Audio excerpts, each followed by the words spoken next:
Good evening and welcome to the April 2nd, 2018 regular meeting of the Mayor and City Council. First item on our agenda is the Pledge of Allegiance. I would like to invite Olivia Scuderi to the podium to lead us in the pledge, and if everyone could please rise.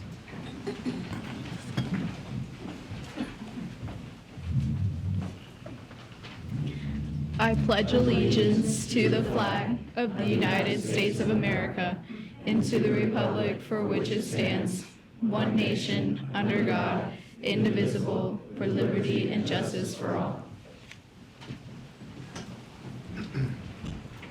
Thank you, Olivia. Next on our agenda is reflection. I'd like to ask for a moment of silence, please.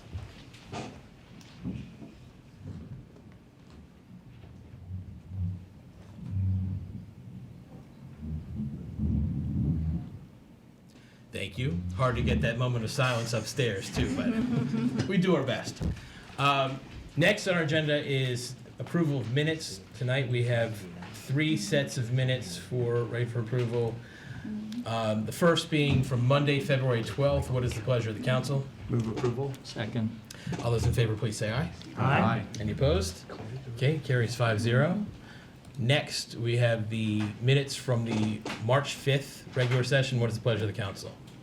Mayor, I'd like to move. Second. All those in favor, please say aye. Aye. Any opposed? I'm going to abstain. Okay, that carries 4-0 with 1 abstention, Councilmember Spiegel. Next, we have the minutes from the work session on March 12th. What's the pleasure of the council? Move approval. Second. All those in favor, please say aye. Aye. Any opposed? I will abstain. Lorianne? Abstain, yes. Excellent. Okay, so we have a 3-0 with 2 abstentions, council members Spiegel and Sales. It's due to absence, not because we don't approve.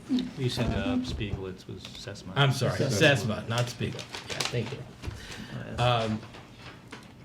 Next, we have appointments, and tonight we have 1 reappointment and 1 appointment. What is the pleasure of the council? Mr. Mayor, I'll move a resolution of the council confirming your appointment and reappointment to the Animal Control Board and the Police Advisory Committee. To the Animal Control Board, a 3-year term. A reappointment to Angela Kemmerer, term to expire April 2021. And an appointment to the Police Advisory Committee, a 2-year term. Diane Cavness, term to expire in April 2020. Second. All those in favor, please say aye. Aye. Any opposed?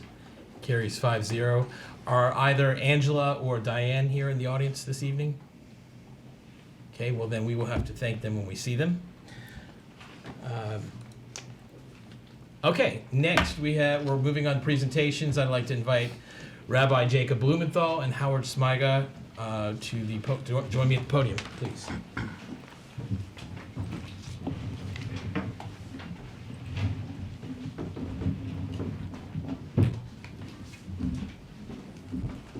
How are you? Good. How are you? Thank you for being here. Hi. Good to see you, Rabbi. Well done. Tonight, let me just give you the background here. United States Congress established the Days of Remembrance as the nation's annual commemoration of the Holocaust and created the United States Holocaust Memorial Museum as a permanent living memorial to its victims. This year, Holocaust Remembrance Day, also known as Yom HaShoah, is Thursday, April 12th, 2018. City of Gaithersburg joins with the United States Congress and the United States Holocaust Memorial Museum in observing annual Days of Remembrance in our community, and we have a proclamation of the Mayor and City Council of Gaithersburg. Whereas the Holocaust was a state-sponsored systematic persecution and annihilation of European Jewry by Nazi Germany and its collaborators between 1933 and 1945, 6 million were murdered. And whereas the history of the Holocaust offers an opportunity to reflect on the moral responsibilities of individuals, societies, governments, and whereas we, the people of the city of Gaithersburg, should actively rededicate ourselves to the principles of individual freedom in a just society, and whereas the days of remembrance have been set aside for the people to remember, the victims of the Holocaust, as well as to reflect on the need for respect of all peoples. And whereas pursuant to an act of Congress, the United States Holocaust Memorial Council designates the days of remembrance of the victims of the Holocaust to be Sunday, April 8th through Sunday, April 15th, 2018, including the Day of Remembrance known as Yom HaShoah on April 12th. Now, therefore, I, Judd Ashman, by the power vested in me as Mayor of Gaithersburg, do hereby proclaim the week of Sunday, April 8th through Sunday, April 15th as days of remembrance in memory of the victims of the Holocaust and in honor of the survivors as well as the rescuers and liberators, and further proclaim that we, as citizens of the city of Gaithersburg, should work to promote human dignity and confront hate whenever and wherever it occurs. Proclaim this second day of April 2018, signed by me, and we are very pleased to have Rabbi Jacob Blumenthal and Howard Smyga, a Gaithersburg resident and congregant, to receive this proclamation. Thank you all very much.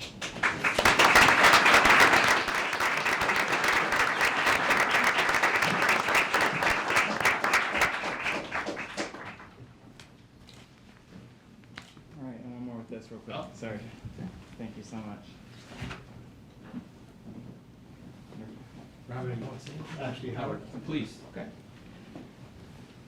Good evening, everyone. My name is Howard Smyga, and I'd like to speak to you briefly about my parents' experience in the Holocaust. My mom and dad grew up in the town called Pluck in Poland. When the Germans invaded their town in September of 1939, they took the stores that were owned by the Jewish merchants and either closed them or gave them to non-Jews to run. Whoever refused were subject to beatings or being shot. Everyone was forced into ghettos. My dad had 6 siblings, as well as his mother and father. All but my father and his oldest brother perished, and they were all sent to the Treblinka death camp almost immediately. My dad was eventually moved from one ghetto to another. He was moved from the Pluck ghetto to the Czestochowa ghetto, and then to Buchenwald, a slave labor camp, where my father and his brother worked underground at a munitions factory located just outside the camp. The Americans liberated Buchenwald. However, since my father and his brother were not in the camp when they were liberated, they weren't liberated. Instead, the guards forced everyone who was working underground out of the under the munitions factory, and then were forced to march. As my father and his brother were marching, as well as several hundred other people, they overheard the German soldiers talking about the Americans advancing and that they were being marched to a death camp. My father, his brother, and several others took off running. Their view was that they were going to either die in a death camp or die trying to escape. They found a barn where they hid for several days in a bale of straw, eating nothing but raw potatoes or whatever they could find. They eventually came upon a U.S. tank division who clothed them, fed them, and treated them humanely. With respect to my mom and her family were taken to the Pluck ghetto, from the Pluck ghetto to another ghetto, and then the family was separated. Her mother was immediately sent to the gas chambers at Treblinka. My mother was sent to Bergen-Belsen, while her father and her brother were sent to Buchenwald. My mom was eventually liberated on April 17th, 1945. Her father and brother were liberated by the Americans in Buchenwald. Unfortunately, after surviving 65 months in a concentration camp, her father was killed by a drunk driver after being liberated. Her brother eventually moved to England. My mother and father were married on April 17th, 1946, exactly 1 year to the day where my mom was liberated. Before the war, the town that they grew up in, Pluck, had 9,000 Jews. When my parents returned, there was only 130. With little left of their homes and their families, my parents and my eldest brother traveled to America to begin a new life in December of 1949. They worked hard, raised 4 boys with lots of blood, sweat, tears, sometimes a little bit of yelling, but helped turn us all into successful men. On August 3rd of last year, my mother passed away at 95. She lived a very good life. My father passed away less than 2 weeks ago at the young age of 99. Both went peacefully, and they all knew we loved them. As a son of Holocaust survivors, it is my obligation to tell their story with the hope that someone learns something from what my parents, as well as the millions of others, went through, and hopefully history will never repeat itself. Thank you so much.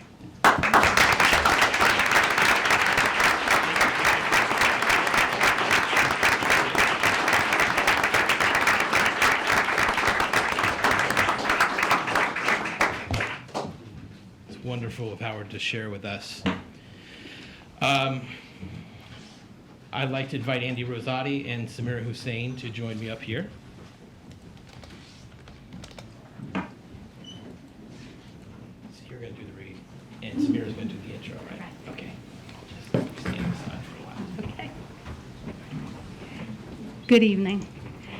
The city of Gaithersburg recognizes Arab Americans throughout the month of April, providing an opportunity to reflect on and learn about the many achievements in science, education, engineering, politics, and the arts of our Arab American neighbors.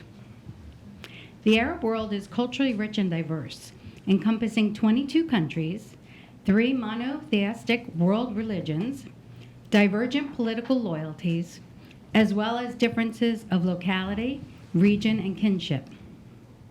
Arab Americans have been part of American society since the American Revolution and have played prominent roles in government, business, industry, education, culture, the arts, and public affairs. On April 14, 2018, the City of Gaithersburg Multicultural Affairs Committee will host a celebration of our many cultures with an event at Lake Forest Mall called Diversity Showcase. Arab American culture will be one of the groups celebrated, showcasing some of their music, dance, and fashion. Dr. Amid Kalani, president of Clongen Laboratories, will accept the proclamation.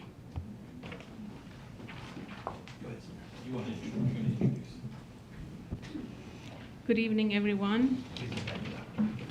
Okay. And also we have Ken from, anybody from the Multicultural Affairs Committee here? And we also have some family and friends here. Can we invite family and friends to be with us for two? Please come. Committee, family, Ken. friends, come on up. Okay. Ahmed Kalani was born in 1966. He was the middle child among 4 siblings. His passion for biology started at a very young age. He was fascinated by all forms of life and grew anxious to learn more about the mechanism and pathways. It came as no surprise that he chose life sciences as college major. His lifelong mission is improving health for humans and animals.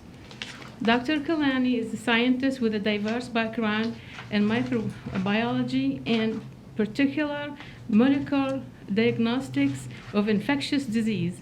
Dr. Kalani holds a bachelor's degree in medical theology, a master's degree in clinical science, and a PhD in infectious diseases and immunity. He completed his doctoral degree at the University of California at Berkeley and his postdoctoral fellowship in molecular biology and gene therapy at the School of Medicine at Stanford University. He worked as a scientist and a laboratory director in several biotechnology companies before founding Clongen Laboratories in 2004. He started in Germantown. He's licensed clinical laboratory scientist and a board certified in clinical pathology. Clongen Labs is a specialty CAB accredited infectious disease testing laboratory with an extensive menu of close to 300 infectious agent tests. The lab has a special focus on tick-borne disease diagnostics and offer more than 20 tests for tick-borne illnesses. In his free time, Dr. Kalani enjoys large-scale gardening and farm work. He moved into a small farm in Darnestown and planted an assortment of more than 4,000 fruit trees in the past 3.5 years. With a blended love for biology and nature, he realizes that learning about nutrition and how food is produced is critical to health. He enjoys the two very different but intimately connected aspects of his life as a scientist and as a farmer. Dr. Ahmed Kalani. So let me do the proclamation first, and then we'll hear from the doctor. So, Proclamation of the Mayor and City Council of Gaithersburg, whereas since the 1880s, Arab Americans have constituted an ethnicity made up of several waves of immigrants from the Arabic-speaking countries of Southwestern Asia and North Africa. And whereas Arab American heritage reflects a culture with a strong commitment to family, economics, and educational achievements. And whereas Arab Americans have contributed greatly to the success of our nation in the areas of commerce, business, politics, education, medicine, and the arts. And whereas Montgomery County is home to a thriving Arab American community whose valued presence has added to the rich cultural mosaic of our community, now therefore I, Judd Ashman, by the power vested in me as Mayor of Gaithersburg, do hereby proclaim the month of April 2018 as Arab American Heritage Month in the city of Gaithersburg. Proclaim this second day of April 2018, signed by me, and we are very grateful for Dr. Kalani to receive this for us tonight. Let's give him a round of applause.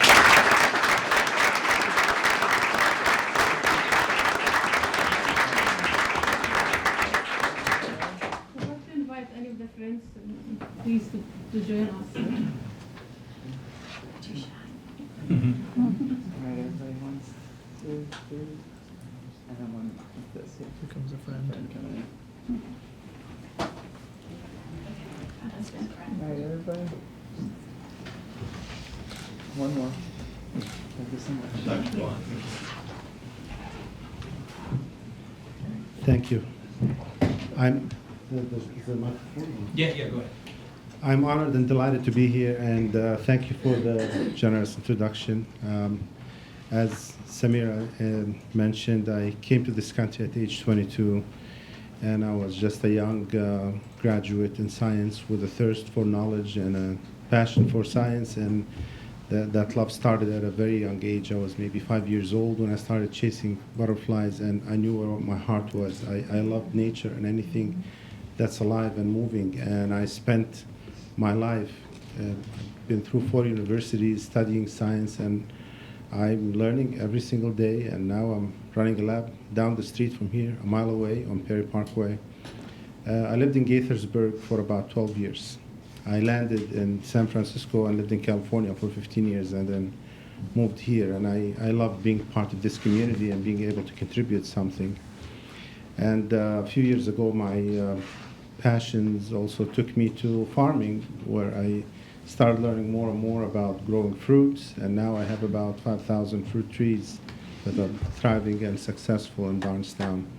So I'm just glad to be a part of this community, and I'm going to do everything I can to help out. My goal is to help people get diagnoses for their conditions that are unsolved, and I have a focus on tick-borne illnesses, and as all of you know, this is rampant in Maryland and Pennsylvania. So we focus on tick-borne illnesses. There's about 25 diseases that we diagnose, and we're a unique specialty lab.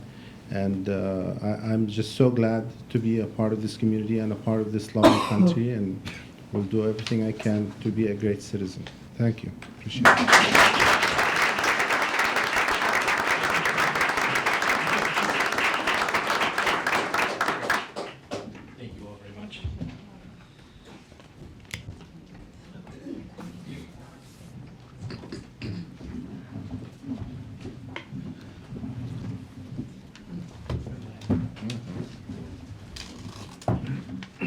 Okay.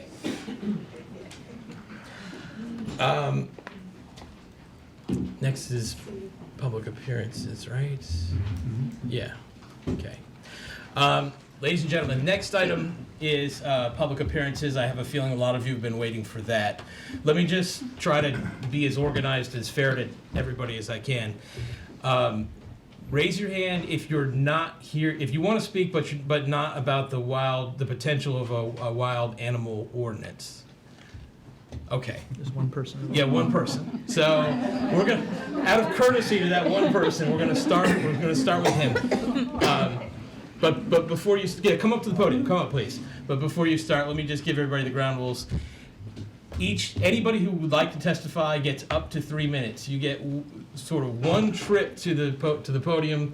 If you have follow-ups, you can follow up via email with us. We're very responsive. We read all the emails that come through. We're glad to hear from you. So everyone gets one set of up to 3 minutes. No yielding of time or any kind of any stuff like that. Just those are ground rules. And again, I ask that whether you agree or disagree with the speaker, please, let's all be civil and respectful. Everyone's going to get their say and get a chance to make their case. So we ask that you state your name and either your address or your neighborhood for the record. When your time's down to 30 seconds, the timer will beep and turn yellow, and when the time's up, it will beep and turn red. Please, you go right ahead. All right, good evening, and thank you for giving us the opportunity to speak tonight. My name is Mike McHugh. I live at 414 Belgrove Road in Gaithersburg, Maryland, with my wife Annie and my 4 children. I'm here to speak tonight about the proposal that I heard about to build a new elementary school on the property of Kelly Park. My road, Belgrove, comes immediately adjacent to that park. I understand, I was looking through some of the data and the reports, I understand that we have a booming population in regards to our schools. A lot of our schools are overpopulated, and that's a wonderful sign of vitality in our community. So I certainly recognize that there is need for expansion in our schools to house all the children that are seeking to be educated here. I would like to speak in regards to that location and ask for consideration for the community there. We have very few good public parks left in our area. We have very few good, well-run spaces, and I'm concerned about building on one of our last and very popular, very highly trafficked parks at Kelly Park. As someone who lives immediately adjacent to it, I'm very concerned about the increase in traffic on Victory Farm, which is already a very heavily trafficked road. Even with speed bumps, people still speeding down. We stationed many cops, I think, in that parking lot for that very reason, to try to keep it safe. My concern is, as a homeowner and as a parent, for children who are growing up in this area, the increased traffic will make life a little bit more difficult living on our block. We have one single egress in order to get out onto Victory Farm, and my fear is that building a school that will house about 800 kids, is what the proposal I saw said, would increase so much traffic it would be difficult for the residents there. My other understanding is that with Forest Oak Elementary School, or middle school, when that was built, the residents of Saybrook community in particular were not eligible to send their families there, even though the only road and access to that middle school ran through their neighborhood. There have been no provisions provided for our neighborhood saying that our children would be eligible to attend this elementary school. And so we're losing public space for our families, but not being guaranteed space in those schools for the families that could benefit the most from them, being able to walk directly to school and to home. So my concerns are that in regards to closing our public spaces, what would be the accommodations for those that are denied access to that school? Will the playground be moved? Will the park systems be moved to other locations? And will they be easily accessible by the people that live immediately close to them? One of the things when I was reading through the data in regards to the sites that were considered, I understand that the WSSC site was the alternate site, which is not as ideal as Kelly Park for many people. My question was, I was wondering why Forest Oak Middle School was not considered, because they have 41 acres of green space. They already have a school built there. Might not we consider adding an elementary school to that property where we could share resources, we could share school nurses, we could share IT people, we could share a lot of the same infrastructure by locating it on the same spot that is already zoned for a school, rather than taking away from other public property that families that do not have access to Forest Oak would be denied. So I want to thank you for my time, and hopefully we'll be able to speak more about this matter, and other community residents will be able to come out and speak about it. Thank you very much. Thank you. Okay. Yes, that is a conversation that's ongoing. Just a quick update is that the Board of Ed did vote to accept the superintendent's recommendation to consider that school. Their staff will be approaching our staff for negotiation for the property. We, as the mayor and council, are very aware of the Forest Oak situation, the boundary that was set there, and it, if something is to go forward, it's going to be a high priority for us in terms of advocacy to make sure that the neighbors get to go to that school. But that's there's a lot more to come on that, so appreciate your testimony. Now, because there's so many people in the room, this room is only supposed to have, I think, 99 people in it. I have to ask that some of you, in the meantime, go upstairs where we have our gallery set up with chairs and a monitor showing this meeting, and everyone will get a chance to testify who's interested in testifying. So please, we can't have the door blocked. We need to have the aisleways open. So now I'll open it up to anybody who'd like to testify on any other issue. I imagine we have some wild animal ordinance folks. Please come testify. Come up to the podium, and everyone, please line up behind. Let's just start a line for people who are interested in testifying. That'll help it go quickly. Please go right ahead. Good evening, Mayor and members of the City Council. My name is Mark Riva. I'm president of the Montgomery County Agricultural Fair. I've dedicated most of my life caring for animals, primarily livestock, and I've spent many years overseeing exhibits at the Montgomery County Fair. Tonight, I ask you to consider carefully implications to the city code that would ban traveling wild animal exhibits. Banning these animals within the city of Gaithersburg would endanger the mission and future of the Montgomery County Fair. We provide a venue for livestock displays, competitions, as well as traveling animal exhibits. These exhibits keep our fair engaging and educational. I've heard people tell you that these animals are chained and often beaten. I promise you this is not true. You know it's not true. It doesn't happen on our fairgrounds. As an organization dedicated to teaching young people about the proper treatment of animals, we would never condemn or turn a blind eye to an animal suffering. We believe firmly that the city's animal control department currently has the appropriate regulations in place should there be an offender. To be clear, simply having wild animals on exhibit within an act does not constitute abuse.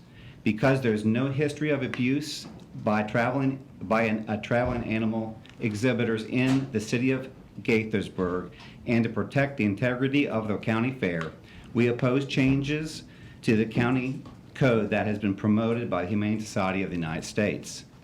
Please note that the proposal for the ban traveling wild animal exhibits is not being driven by the Maryland Department of Agriculture, not by your state veterinarian, not by county or city animal control. HSUS is the only organization pushing the change for the city code. We believe their ultimate goal is to end animal agriculture and ban zoos. This change to city code would be a dangerous step towards depriving our community of those local treasures.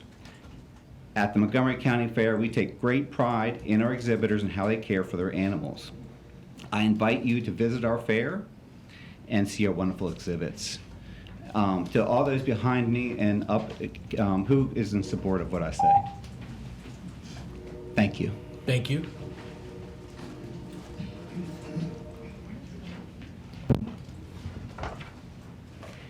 Good evening. Thank you for the opportunity to testify tonight. My name is Kate Deluski. I'm with the Animal Welfare Institute, which is a national nonprofit animal welfare organization based in Washington, D.C., and I'm strongly in support of an ordinance to prohibit the use of wild and exotic animals in circuses and traveling shows. I have no doubt that you're going to hear from others behind me tonight about the cruelty that circus animals endure, both during training, during transport, and also during these performances. But I want to focus on a different aspect that is inherently problematic about these shows. These are strong, aggressive, and dangerous wild animals that are used in these shows, and they pose a risk to the public, whether through insufficient safety barriers, insecure safety protocols, or just simply by their proximity to the public.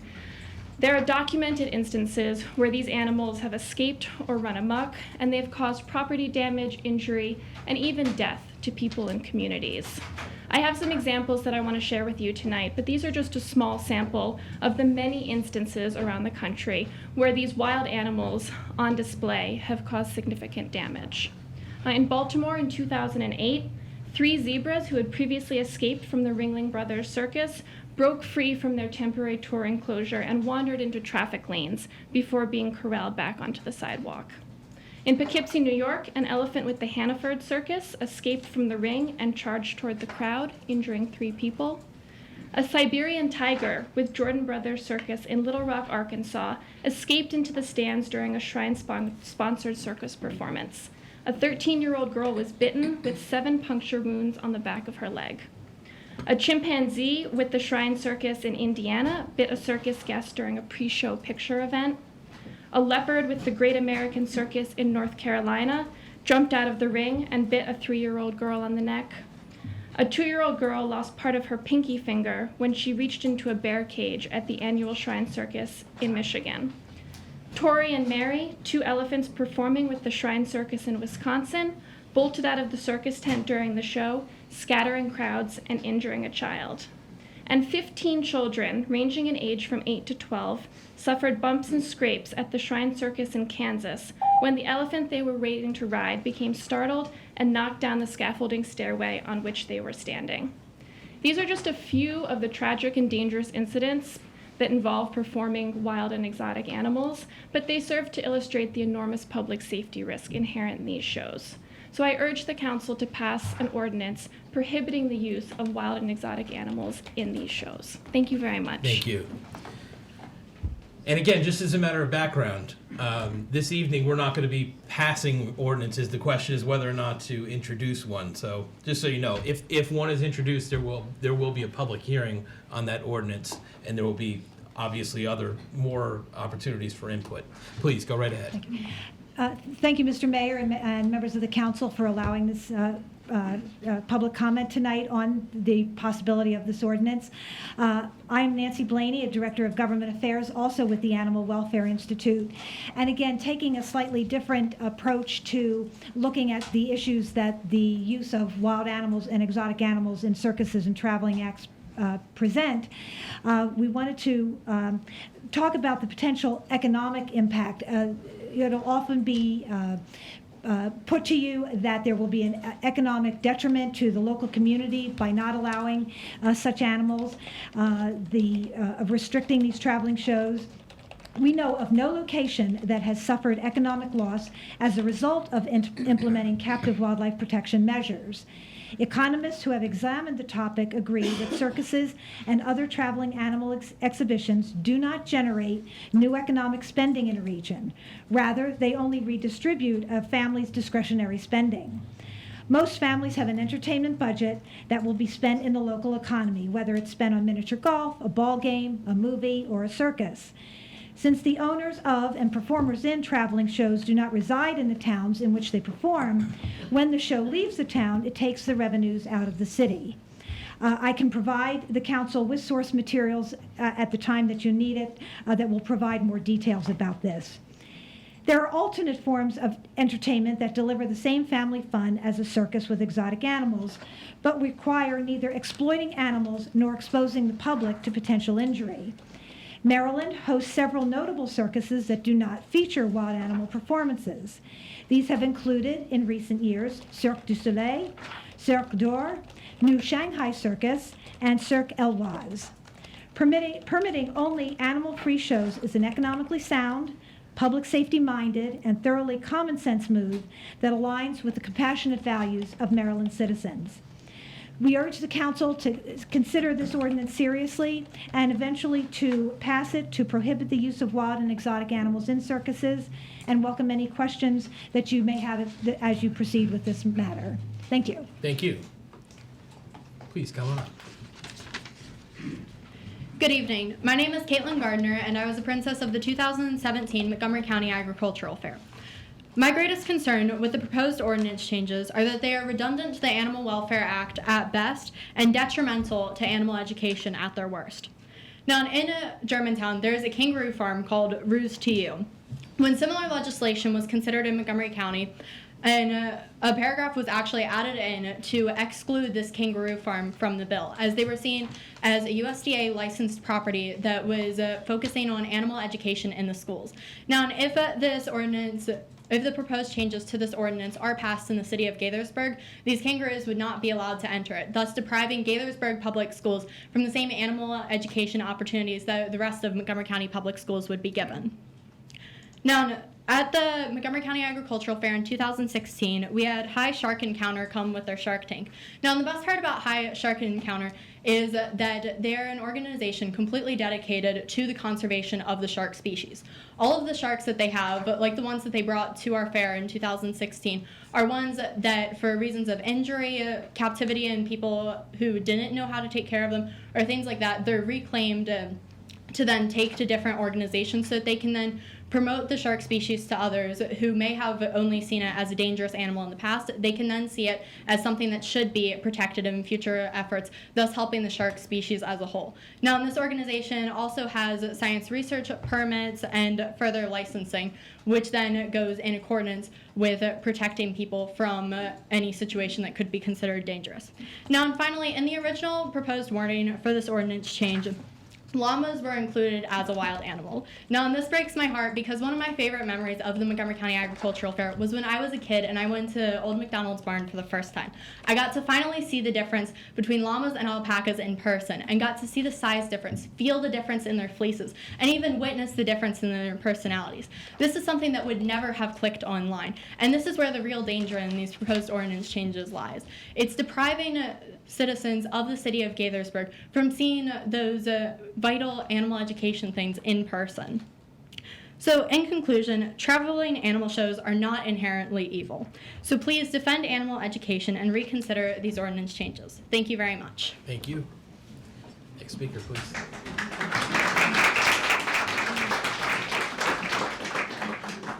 Hi, my name is Ashley Hobbs. I'm 19 years old and I'm a resident of Poolsville.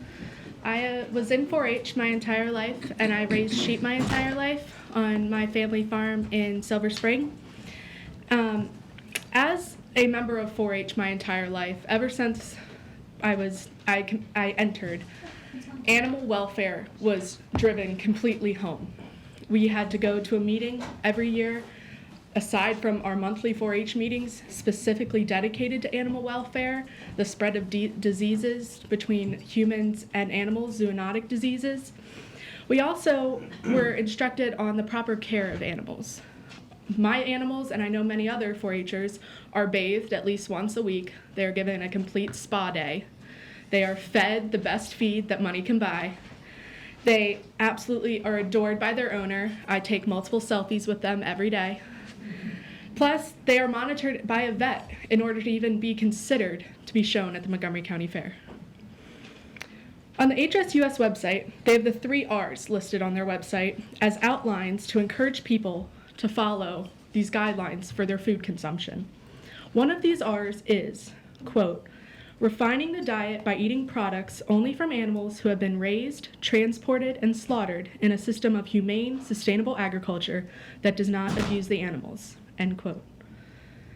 Montgomery County Fair completely supports that idea of not abusing their animals. Here we're not two sides going at opposite ends. We are the same side trying to tackle the same issue, and that is animal welfare and animal abuse. We, meaning the following of my fellow 4-Hers, really enjoy and get to have a very unique experience through 4-H. Most people who live in cities or really the DC metropolitan area do not get to enjoy because it's so city and not very rural. And personally, and I know many others here, have had a great benefit from that. Thank you.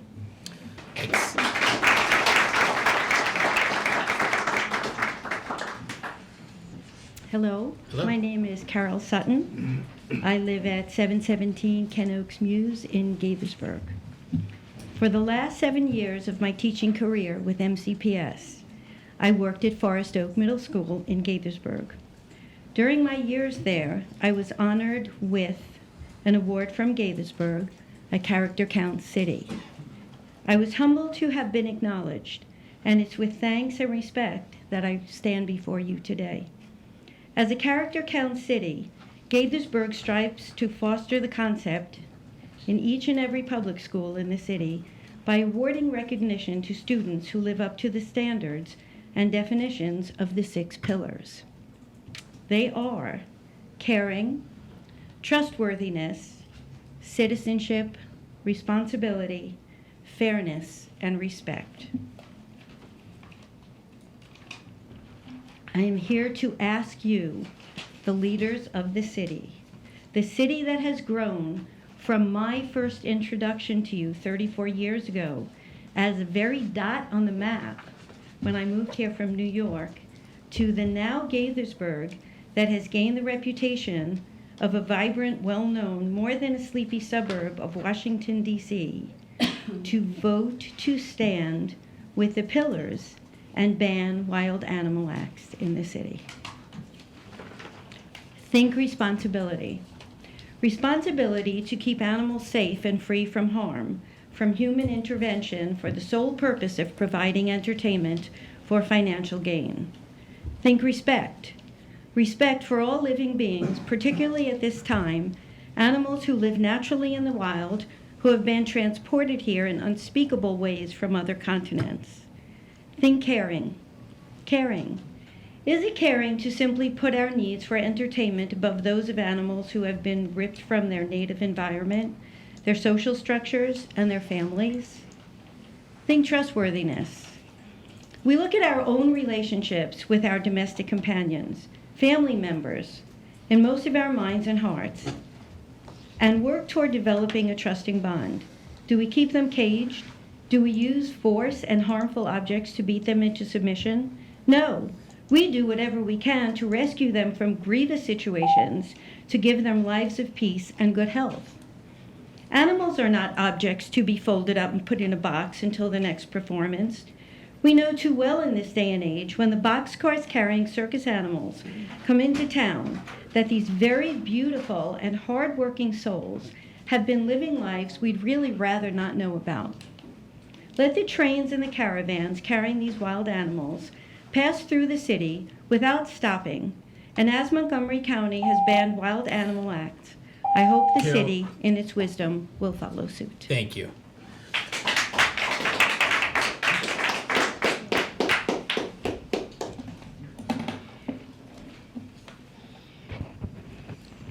Good evening, Mayor Ashman and council members. My name is Nicole Paquette. I am a Gaithersburg city resident, and I'm also the Vice President of Wildlife for the Humane Society of the United States, which is also headquartered here in Gaithersburg. I first want to thank you for taking this public testimony and considering a proposed ordinance to ban wild animal acts. With the wealth of knowledge that we know about wild animals like elephants and lions and tigers, it's become apparent that life in a traveling show is nothing but misery for them. They are trained with cruel devices, caged and chained in trucks and trailers, and endure grueling travel all across the country.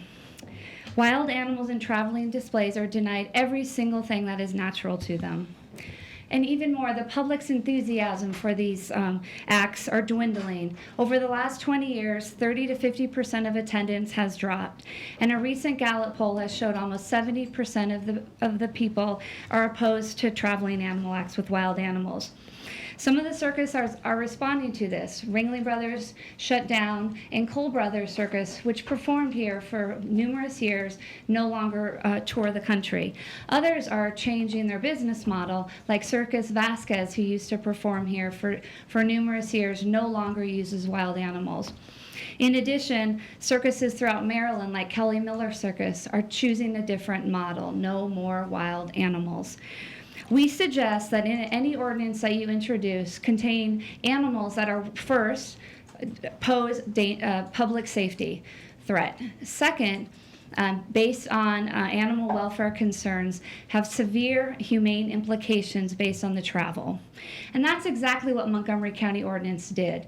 All of those animals, you can fit those into both categories. There were no farm animals in there. There were no companion animals. And none of the animals in that Montgomery County ordinance would affect any of the 4-H activities. Llamas were not included, nor were alpacas or any of the bird species or farm animals. In fact, the last exhibitor who actually came to the fair in 2017 brought exotic animals, and none of them were included in the Montgomery County Ordinance. And it is important to note that there are hundreds upon hundreds of wild animals that can still be displayed. We're talking about ones that are dangerous and have humane implications. In fact, state and local governments are also following this lead. 4 states, Rhode Island, California, New York, Illinois, all in the last 2 years have banned the use of some or some or all the wild animal acts. Over 140 communities have, large and small cities alike. It is time to end the era of this type of inhumane treatment, and we urge you to support such an ordinance. Thank you. Thank you.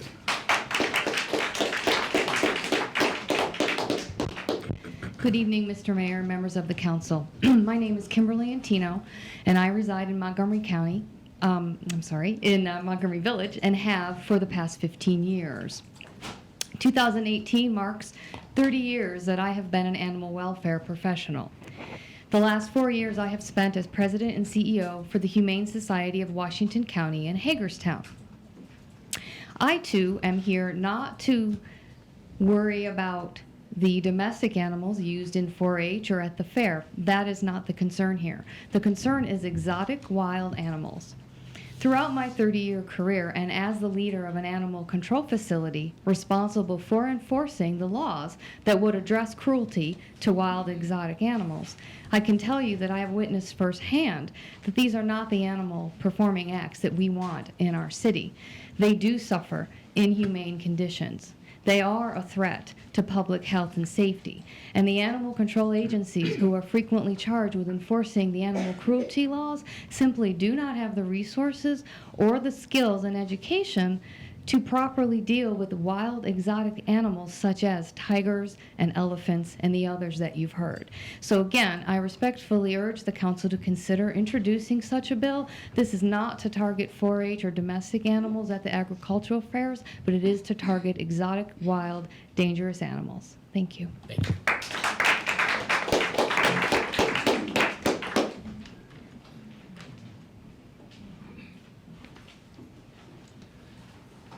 Good evening, Mayor Ashman and council members.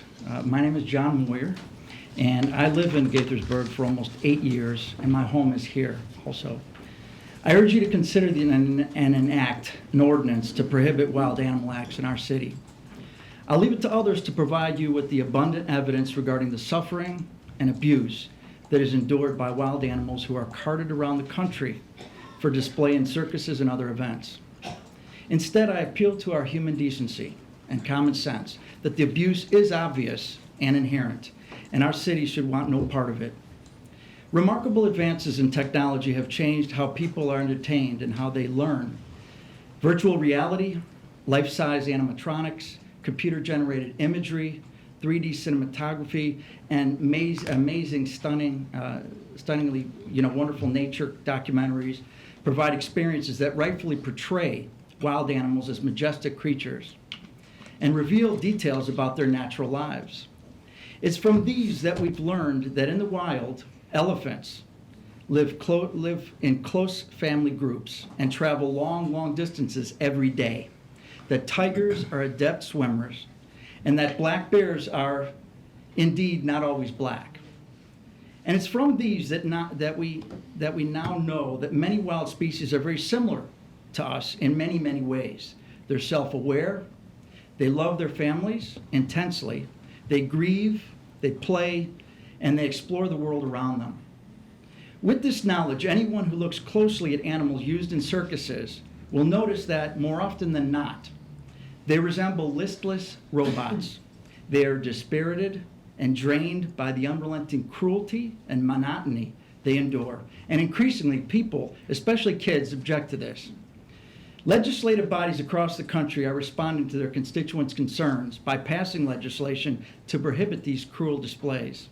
And I truly, truly hope that Gaithersburg will be the next to take this compassionate step.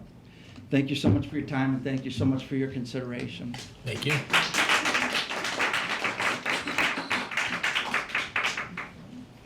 Good evening, Mayor Ashman and council members. My name is Lorraine Miscavage. I'm a homeowner here in Gaithersburg and have worked in the area for almost 10 years. I am here to urge you to introduce an ordinance to prohibit the display of dangerous wild animals in our city. Even if they're born in captivity and raised by humans, tigers, lions, bears, and primates are wild animals who never lose their desire to live as nature intended. Denied all opportunity to roam, hunt, forage, and live in family groups, these animals suffer terribly while chained and caged in trucks and trailers and hauled around the country for months on end in circuses and other traveling shows. Captive wild animals also never lose their natural instincts. Animal handlers cannot protect themselves, let alone the general public, when a wild animal decides to rebel. Scores of people, including dozens of children, have been injured by bears, big cats, elephants, and primates used in traveling shows. When a wild animal runs amok, it is typically local law enforcement who are called in to protect the public safety while attempting to recapture a dangerous, stressed animal. A growing number of communities are banning the use of wild animals in traveling shows in response to public opinion, as well as concern for safety of the public and first responders, and as well, animal welfare. Montgomery County passed banned wild animals in traveling acts last December. I sincerely hope that the city of Gaithersburg will follow the county's lead. Thank you. Thank you.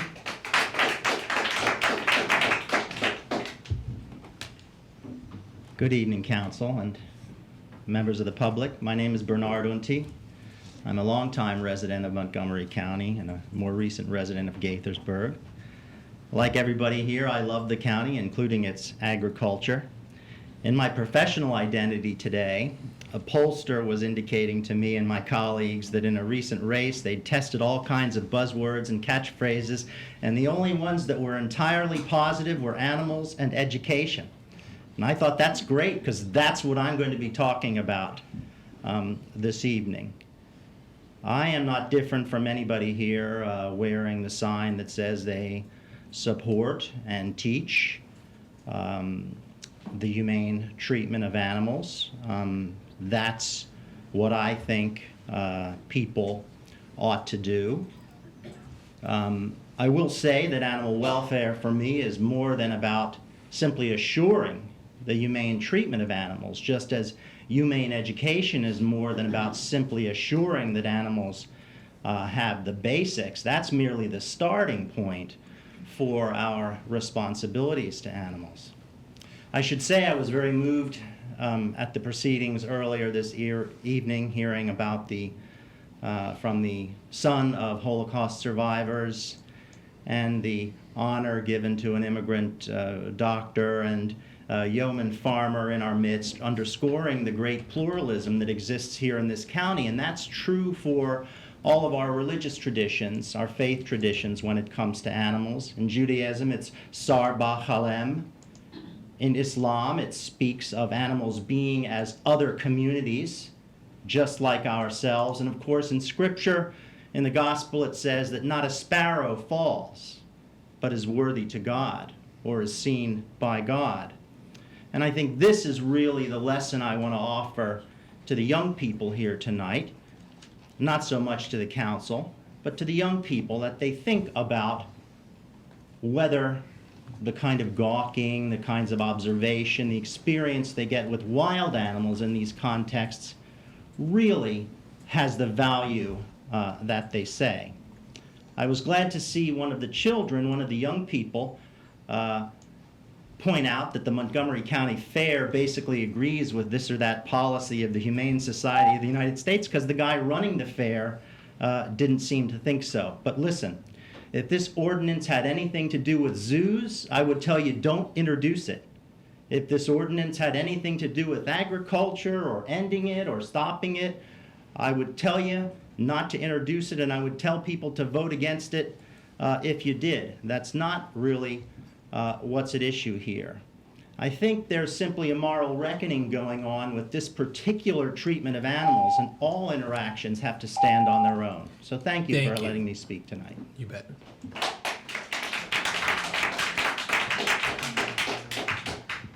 Mr. Mayor, members of the council, my name is John Hadidian. I'm a resident of Gaithersburg, have been since 2005. I currently live in Villa Ridge. I am retired, and my career, my training, my education, my career has been devoted to wildlife and wildlife biology.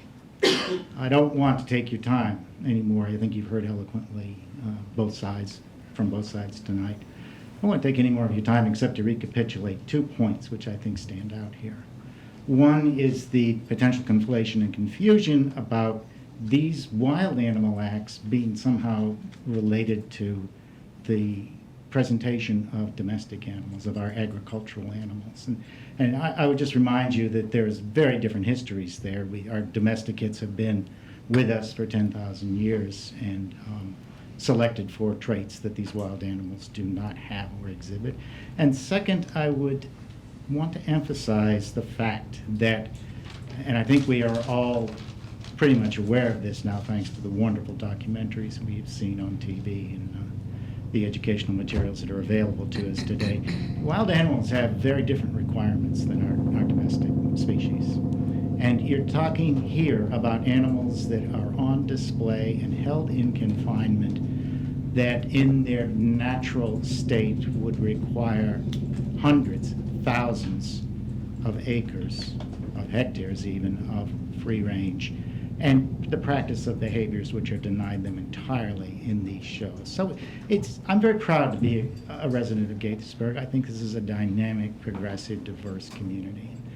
I couldn't be more happy than I am in living in retirement here, but I don't want to see this community exhibit these acts, participate in the exhibiting of these acts. I think it would be a mistake. I think it's regressive. I think it's anachronistic, and I would urge you to introduce an ordinance to deny these acts their a presence here in this community. Thank you. Thank you.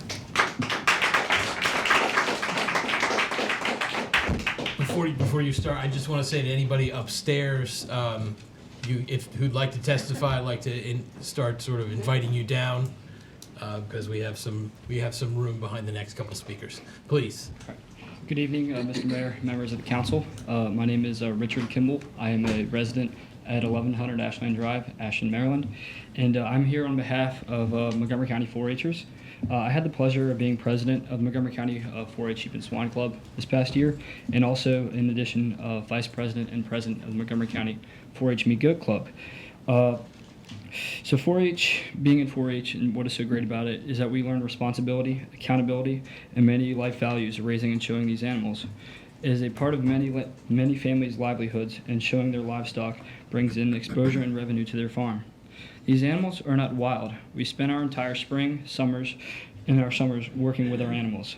We learn how to brace them, how to lead them, and we also learn how to lead them with halters. And through this, we learn proper treatment in our care of our animals. We give them the best and highest quality feeds possible, and that is what is so great about being in 4-H, is that we learn responsibility, maturity, and being in 4-H for 9+ years, I learned many of those life values growing up, and I treat my animal no difference than how I treat myself. I want to put the best quality foods into my body, just how I want to put the best quality foods into my animal's body. I treat them how I treat other people, and even though I'm not an animal, being a person, I would not want to be mistreated. All of us 4-Hers, we treat our animals with the best care, the highest quality veterinary care as well, and we use our head and our heart and our hands and our health to better ourselves, so we can use these same values while raising our animals. We do club projects in addition in how to care for our animals. It's all about education.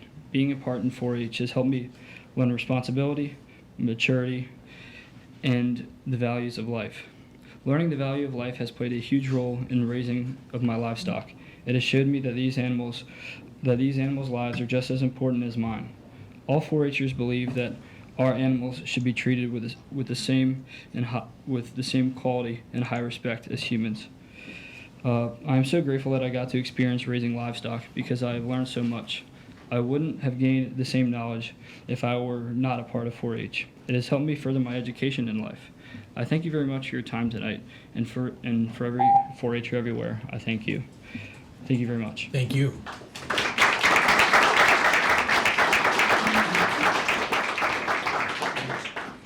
Again, just want to reiterate, for anybody upstairs who'd like to come down and testify, please come on down.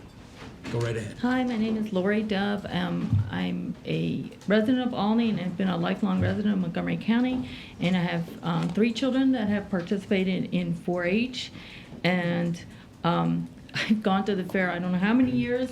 And basically, I wanted to say that it's not just the children that are getting educated, but the adults do too. So I'll pass on a tip that I got at the Scales and Tails event. That's where those animals that are at like Meadowside Nature Center, they're wild animals. They're hawks and owls and so forth, but they're animals that have been injured. So I learned, don't throw an apple core out your car window, because a little mouse is gonna come along and try to eat it, and then an owl is gonna try to come and eat the mouse, and that's how the owl gets hit by the car.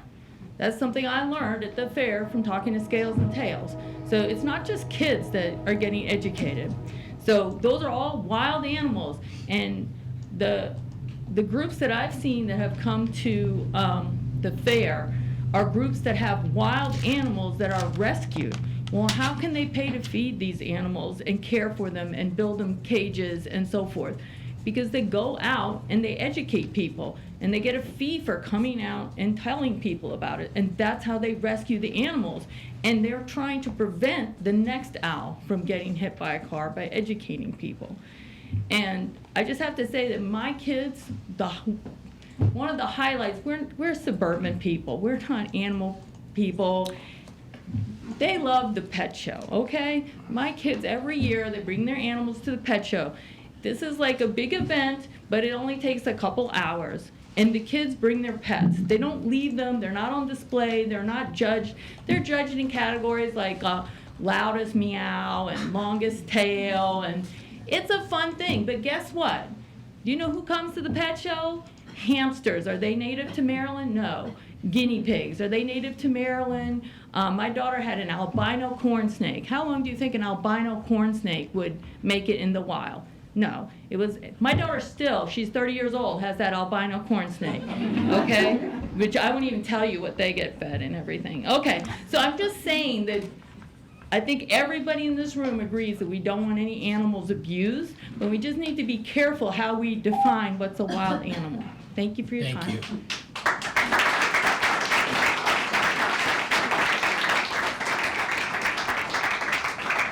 Hello, my name is Jason Wesley, and I live in Gaithersburg in Washingtonian Woods.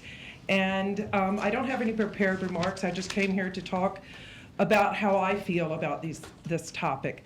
The main thing that I noticed tonight is that we're talking about exotic animals and traveling animals. I would love to think that these animals have been raised at the loving hands of the 4-H'ers. I love my animals, and I raised them as a child when I was growing up as well. But that's not what we're talking about. What we're talking about are animals that are ripped away from their families and their parents and their packs and their herds as little infants. And they are taken and they're put in inhumane, cruel methods of training. And they're transported, they're traveled from place to place for someone's amusement. This is not how we need to be amused today. We need to be amused at the freedom of these animals, at their beauty and their dignity. I love Gaithersburg. I live in Gaithersburg. I vote in Gaithersburg, and I strongly, strongly oppose any idea of any circus or traveling or exotic animals being allowed in our premise. If we take town by town, city by city, and we start to just nail that coffin, eventually that little baby elephant is not going to be captured from its parents and taken and put on display somewhere. And I would be proud to say that I live in a city or a town that supports the same beliefs. Thank you. Thank you.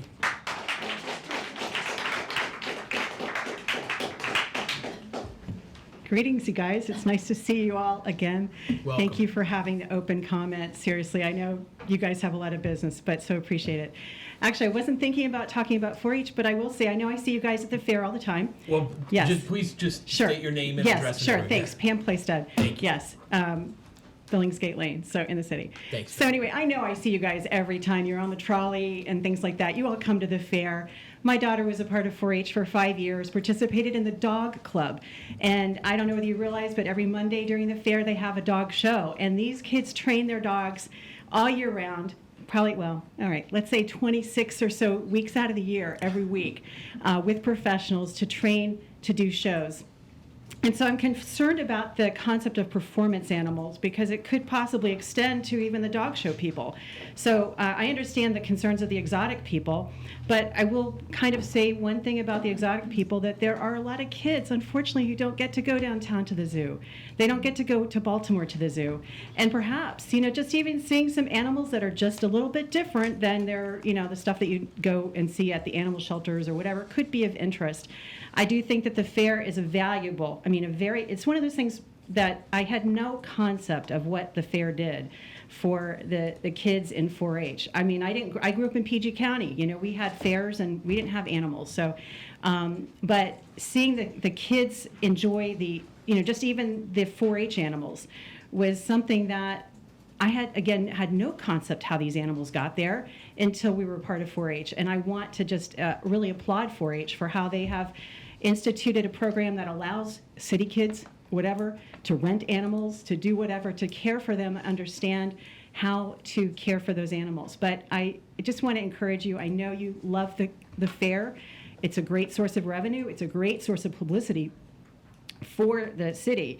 And I just want to encourage you to do what's necessary to keep the revenue coming to the fair so that the fair will be able to continue to stay in business.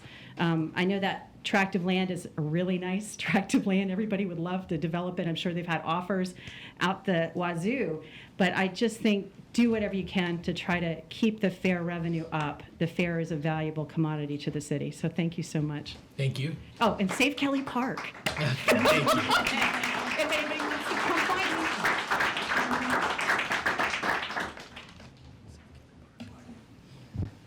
Hi, my name is Sarah Dove, and I live in Olney, Montgomery County, and I've been a member of 4-H for 7 years, and I'm a former Damascus Community Fair Queen.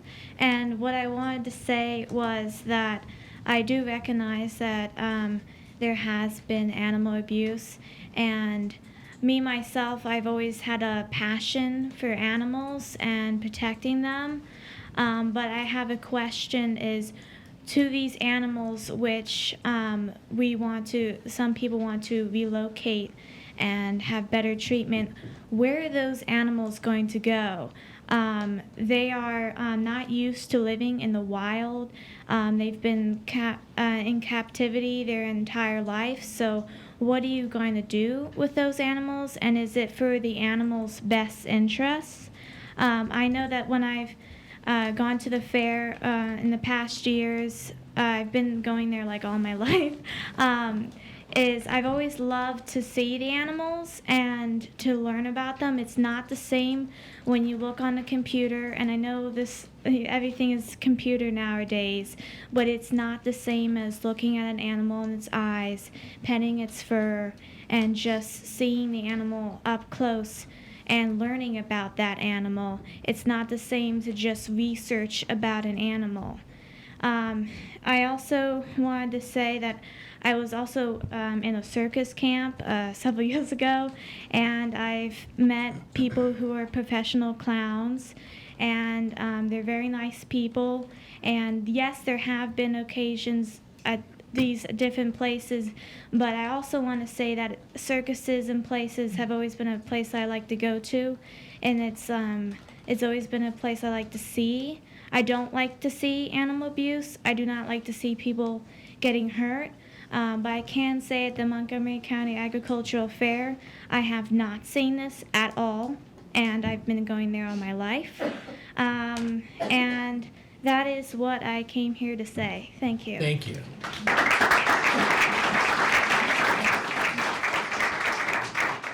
just one more reminder to anybody upstairs who's interested in testifying, please head on down. Yes, sir. Hi, my name is Chris Holbein. I live right across the street in Gaithersburg. I'm going to pare down my remarks dramatically because a lot of the points have already been made. But a young man and then this young woman preceding me spoke compellingly about 4-H. And I just want to reiterate, this measure would not affect 4-H. I think some opponents of the measure in general have stirred up members of the agricultural community with some somewhat misleading concerns that this is going to undermine 4-H. This won't. What we're proposing, what the animal advocates are proposing, has nothing to do with domesticated animals, nothing to do with farm animals. And when, I appreciate what the 4-H member was saying about the passion for protecting farm animals, something I share. There's a lot of abuse in agribusiness. But I think we have a lot of common ground here in saying that we all believe animals should be treated with decency, but that's not what happens in these circuses. The woman who preceded me, she mentioned that she's never seen animal abuse at the fairgrounds. Oftentimes, in these traveling acts, the abuse happens behind the scenes or before the animals ever get to the destination. For example, elephants who are used in circuses are beaten with metal hooks behind the scenes so that they are then so afraid that they don't dare to act out in public, and people can go home happy and think that the animal wasn't abused, but those animals are frightened. I also just want, I love the fair. I personally have not gone, and I know other people haven't gone. My family hasn't gone because of our concerns about the exotic animal acts. And I think, just as some people might go for the exotic animal acts, I think a lot of people aren't going because they don't want to see animals who should not be in captivity in miserable conditions. I remember just a few years ago, there was I'm a big pro wrestling fan, and they had a big pro wrestling promotion come in, but I decided not to go because I didn't want to see the sharks and the other wild animals confined in cruel conditions. So I think this step in the right direction might actually be a boon for the fair in the long run as our society becomes more humane. Thank you. Thank you.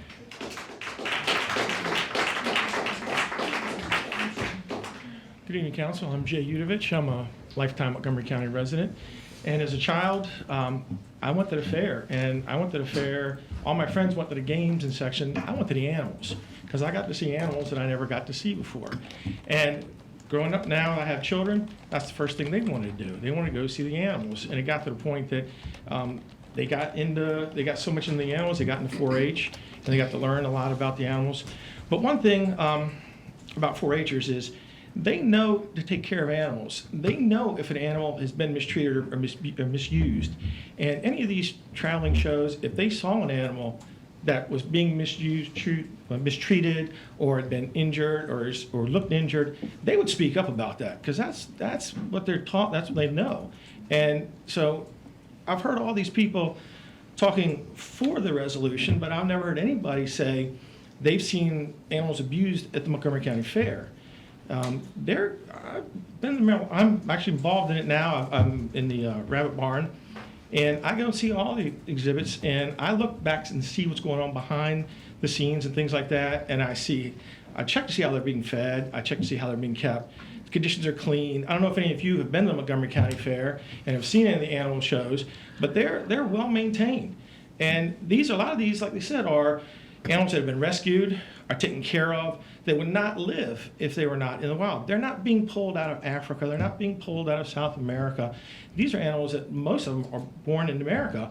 A lot of them people have had them in their homes and things like that, and they've taken them out and taken them to farms and areas where they have been well kept.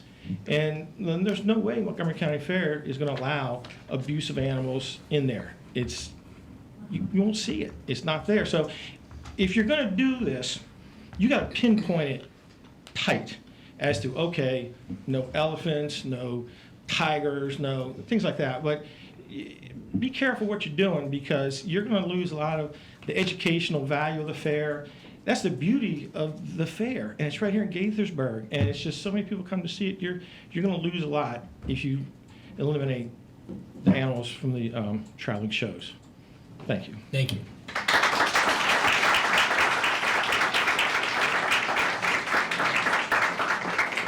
Just for the record, we've all been to the fair. Numerous times, yes. Please, sir. Hi, my name is Patrick O'Hanlon. I live in Silver Spring, Maryland. So just to give you an idea, so we talked about how we have virtual reality and all these lovely things, right? But we all have to remember there are different kind of learners, right? There's some people that tactile learners. There's some people who are very, book-driven, computer learners. But there's still the people in the world that need the touch, that need the sight. How about a blind person? Will they ever be able to watch a great History Channel TV show or any of those? So I want to encourage you to think outside the box. Don't just say that, oh, this is bad and we need to get rid of everything. Marty and our staff at the fair and the board of directors works very hard, very, very hard, and I've been able to see that firsthand as a 4-H liaison to the board of directors and also as a junior board member myself. We pick acts that only represent animal welfare in a good state of light. Our mission statement is to allow 4-Hers and FFA members to display their animals, but it's also to educate the public on agriculture, And as you know, in Montgomery County, we have a very diverse cultural setting. We have some people that make lots of money, but other people that don't make that much money. Some of those people that don't make that much money will never have the opportunity to go to Baltimore. We'll never have and see the aquarium. Never had the opportunity to go DC. We'll never have the opportunity to go, on a safari trip and, see all these lovely animals. And one of the great things that Gaithersburg does is it allows us to have a fair here that provides all those facets, those opportunities for education for all these people to see what an animal looks like, to see that firsthand. So maybe we don't outlaw it all, or maybe we work with the fair board to see approving acts as they come in, but don't chop off our nose to spite our face. We depend on a lot of those acts to bring in people that, maybe aren't the biggest lovers of pigs or the biggest lovers of cows because they think they smell. They've never had that opportunity to go around Old McDonald's barn and see a calf be delivered, or have that emotional feeling of holding a little piglet or a bunny rabbit. So give us that opportunity to bring in all those people that haven't had the ability to see these animals firsthand. Allow us to fill out our mission statement of educating the public on agriculture. Allow us to stay afloat. As you know, in Montgomery County, it's hard. So give us that opportunity to educate the public. Give us that opportunity to do what we love to do, to show people about agriculture, to teach them. We have reading programs. We go to libraries. We work very hard to educate the public. So allow us to continue educating. And to do that, we have to be able to fund our fair. So thank you. Thank you for your time. And please think about that. Think about working with our board of directors and seeing what we can do to come to a resolution that everyone agrees on. Thank you.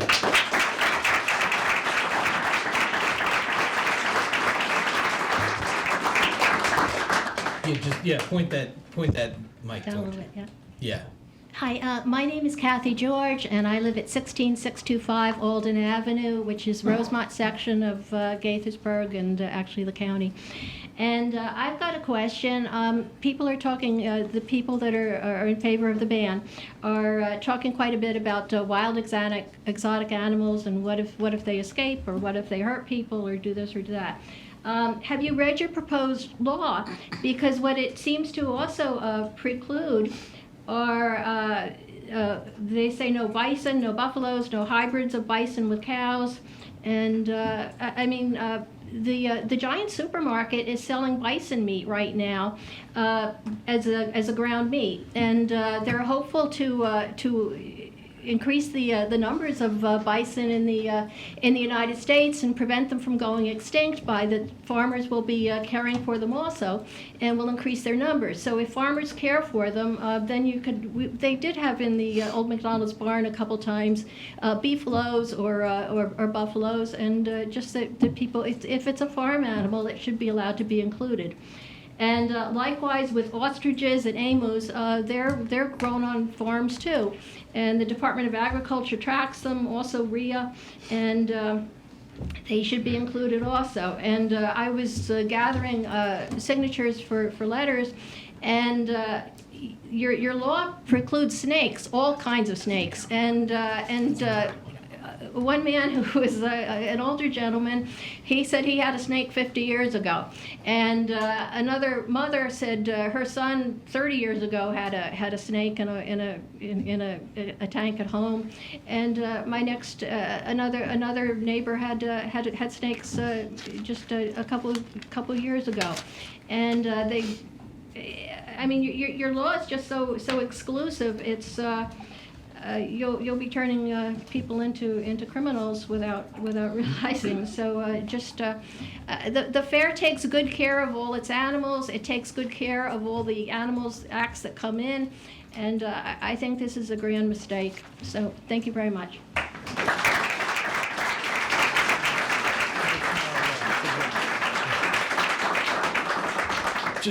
Yeah, come on up. I just want to make a point that there's no law that's been introduced as of yet. So we take your points well, but we're not quite there yet. Please. Good evening. My name's Lonnie Luther. I live in Damascus, Maryland, 28711 Clarksburg Road. I'm a farmer there. I've been there for about 40 years. We have beef, cattle, sheep, chickens, fish. And we have a lot of wildlife on our farm too. Bald eagles, coyotes, white-tailed deer, badgers, beavers. We have all kinds of problems with wildlife. But I want to make just one point on behalf of the farmers. Our main concern about this bill, as passed by the county and now presented to you for consideration, is that we really have zero trust in the Humane Society of the United States. The farmers are very concerned that they're going to be next on the hit list and put out of business because of whatever value the Humane Society dreams up. And that is the thing that farmers talk about. So I hope you'll consider that it's a moving target. There, as you've heard tonight, there are many other species that could be domesticated. The horse is a wild animal that's been domesticated to some extent too. So we don't eat horses. We used to. The French do. Pretty good meat. I've had some. So. Thank you very much. Thank you.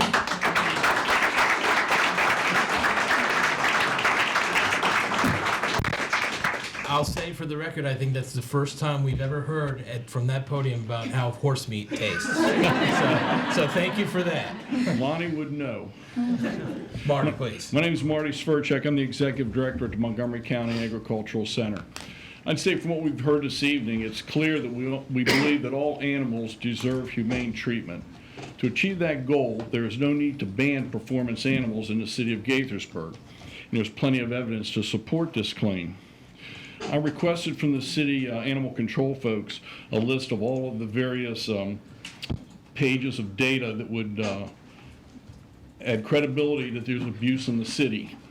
There's no abuse of animals. This 64 pages that came from city records clearly states that there is it's a very safe city, very safe with our animals at the fair. Second, the law. There are sufficient laws in place to protect animals in the city. This is our one-pager from the Montgomery County Agricultural Center that's our animal exhibit policy that covers humane treatment of animals. We've had this in place for many decades. Then there's the city ordinance, chapter 4, that protects animals. Yours is a little bit longer than ours. Then there's the Montgomery County Code that protects animals, a little bit thicker than yours yet. Then there's the animal protection laws from the state of Maryland, thicker yet. Then we have the Animal Welfare Act from the federal government, thicker yet. So I guess the point I'm trying to make here is that we have sufficient laws in place and we take sufficient care of our animals at this point to say that animal abuse and the danger the animals can present to the citizens of Gaithersburg doesn't exist because there are so many opportunities to put these pieces in place to make sure that the animals are treated well and that the citizens are safe when those animals are here. Over the past 10 years, we've earned significant revenue at the fair from our non-fair exhibit of animals. Performance animals treated fairly, trained properly, are a definite asset to the education, information, and entertainment that we can provide to our citizens. The proposed ban will end this revenue stream forever if it were to happen. Additionally, the fair would no longer be able to show these events. It's very important that we be able to bring people to the fair every year so they can see new things. I would strongly recommend that the City Council consider a resolution or a proclamation or something that you could say that would maintain the fact that we are a humane city, we are a humane fair, and it's important that we say that, but I don't think we need to ban animals to be successful doing it. Thank you. Thank you.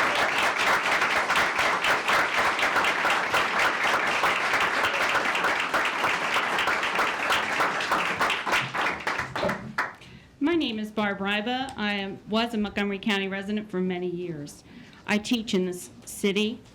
Montgomery County Public Schools is my choice. I've been an educator for 24 years. What do kids read about? Animals.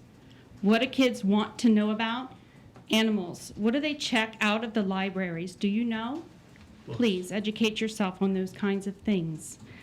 Children need, and they are, multimodal learners. They need to learn not just from the computer and the tablet. They can't just go to the museum and hit an interactive button. It is time these children are looked in the eye and talked to by people who love and train and study these animals. Is it fair for us to close those books in this area? Really? Montgomery County Fair is open to children under the age of 12 for free. We heard from some of the 4-H'ers who know that, who know these children can come for an authentic educational opportunity. Are they getting it if we chose to close this? Please think very carefully. As an educator, it is my privilege to advocate for them. I want inquiry-based questions from them. I want children to be able to ask the questions they have, not just be told by what we know. Please consider this diverse community a learning and educated community by all aspects. Please do not ban these authentic, amazing wild animals. Thank you.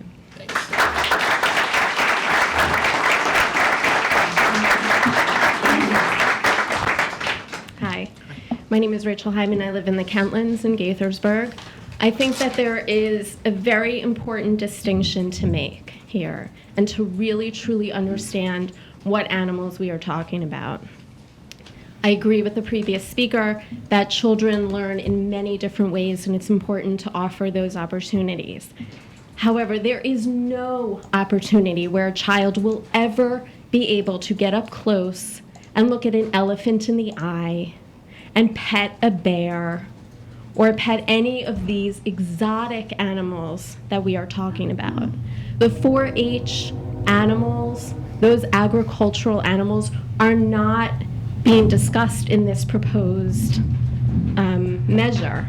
Those animals will still be at the fair for all of those that want to see them and enjoy them.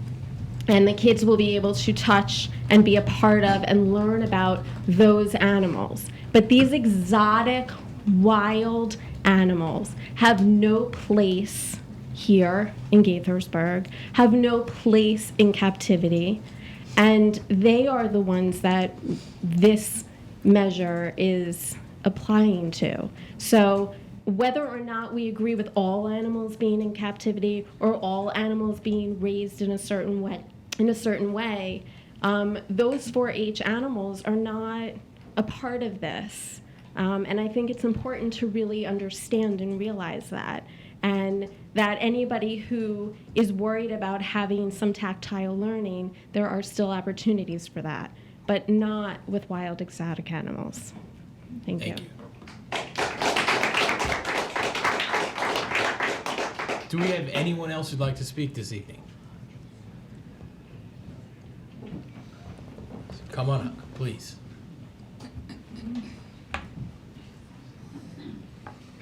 Hi, my name is Dana. I'm a Germantown resident. I'm a military brat, and Maryland is my adopted state. I've lived the longest here that I've lived in America. So I just want to say I'm really proud of Montgomery County. I think we're really progressive and amazing. I have a psych degree, and a lot of people don't know, but the people who work with animals are generally psych majors. It's veterinarians or doctors, and if you're doing training, that's all operant conditioning, classical conditioning, and that's your psych major. So I do know people who've done traveling shows. One of my friends was one of those people driving a box truck with 3 sea lions in dog crates around the country doing animal shows. So I do feel very passionately about that element. I'm also a lifetime member of the community fair. I put in enough hours to get my lifetime membership after only like 2 or 3 years with the fair. And so I have a lot of people who are family to me, adopted family, who are fair people. And I think you've heard again and again and again how this can harm the fair. And so I think it is really important to make sure that any measure that you're considering passing needs to be very, very careful about its wording. You've heard it time and time and time again. This cannot be about alpacas or emus or anything like that, because the minute you cross that line, you will severely hurt this fair. And this fair is probably one of the best things that Montgomery County has to offer, and it's right here in Gaithersburg. So it is so important that we protect animal welfare, and I don't think anybody in the fair is disagreeing with that, because as you've heard from your 4-H'ers and you've heard from your farmers, they know how to take care of their animals and they are passionate about it. But as you've also heard from the people who are here supporting this measure, there is a lot of problems out there. And I'm not saying they happen at the fair. I 100% believe they do not happen at the fair, but they are out there. And so if you are considering a measure, please be very careful about your wording of that measure, because you cannot damage the domestic livestock animals and the shows that come in. Now, I agree, you can't milk a shark. And when I saw the shark display, I was like, wait a minute, come on, we're agricultural. But they are still education. And when you have people who come into Old McDonald's barn and said, how old is that baby calf? An adult woman, how old is that baby calf? And the 4-H'er says, a couple hours old. It can't be, it already has hair. We need agricultural education, but we need to make sure that if we're bringing in those shows, that they are careful. I really agree with the young man who said, work with the board. If you have concerns, work with the board, but do not do a ban, and anywhere your wording is, it needs to be careful that it doesn't touch agricultural livestock. So, thank you so much. Thank you.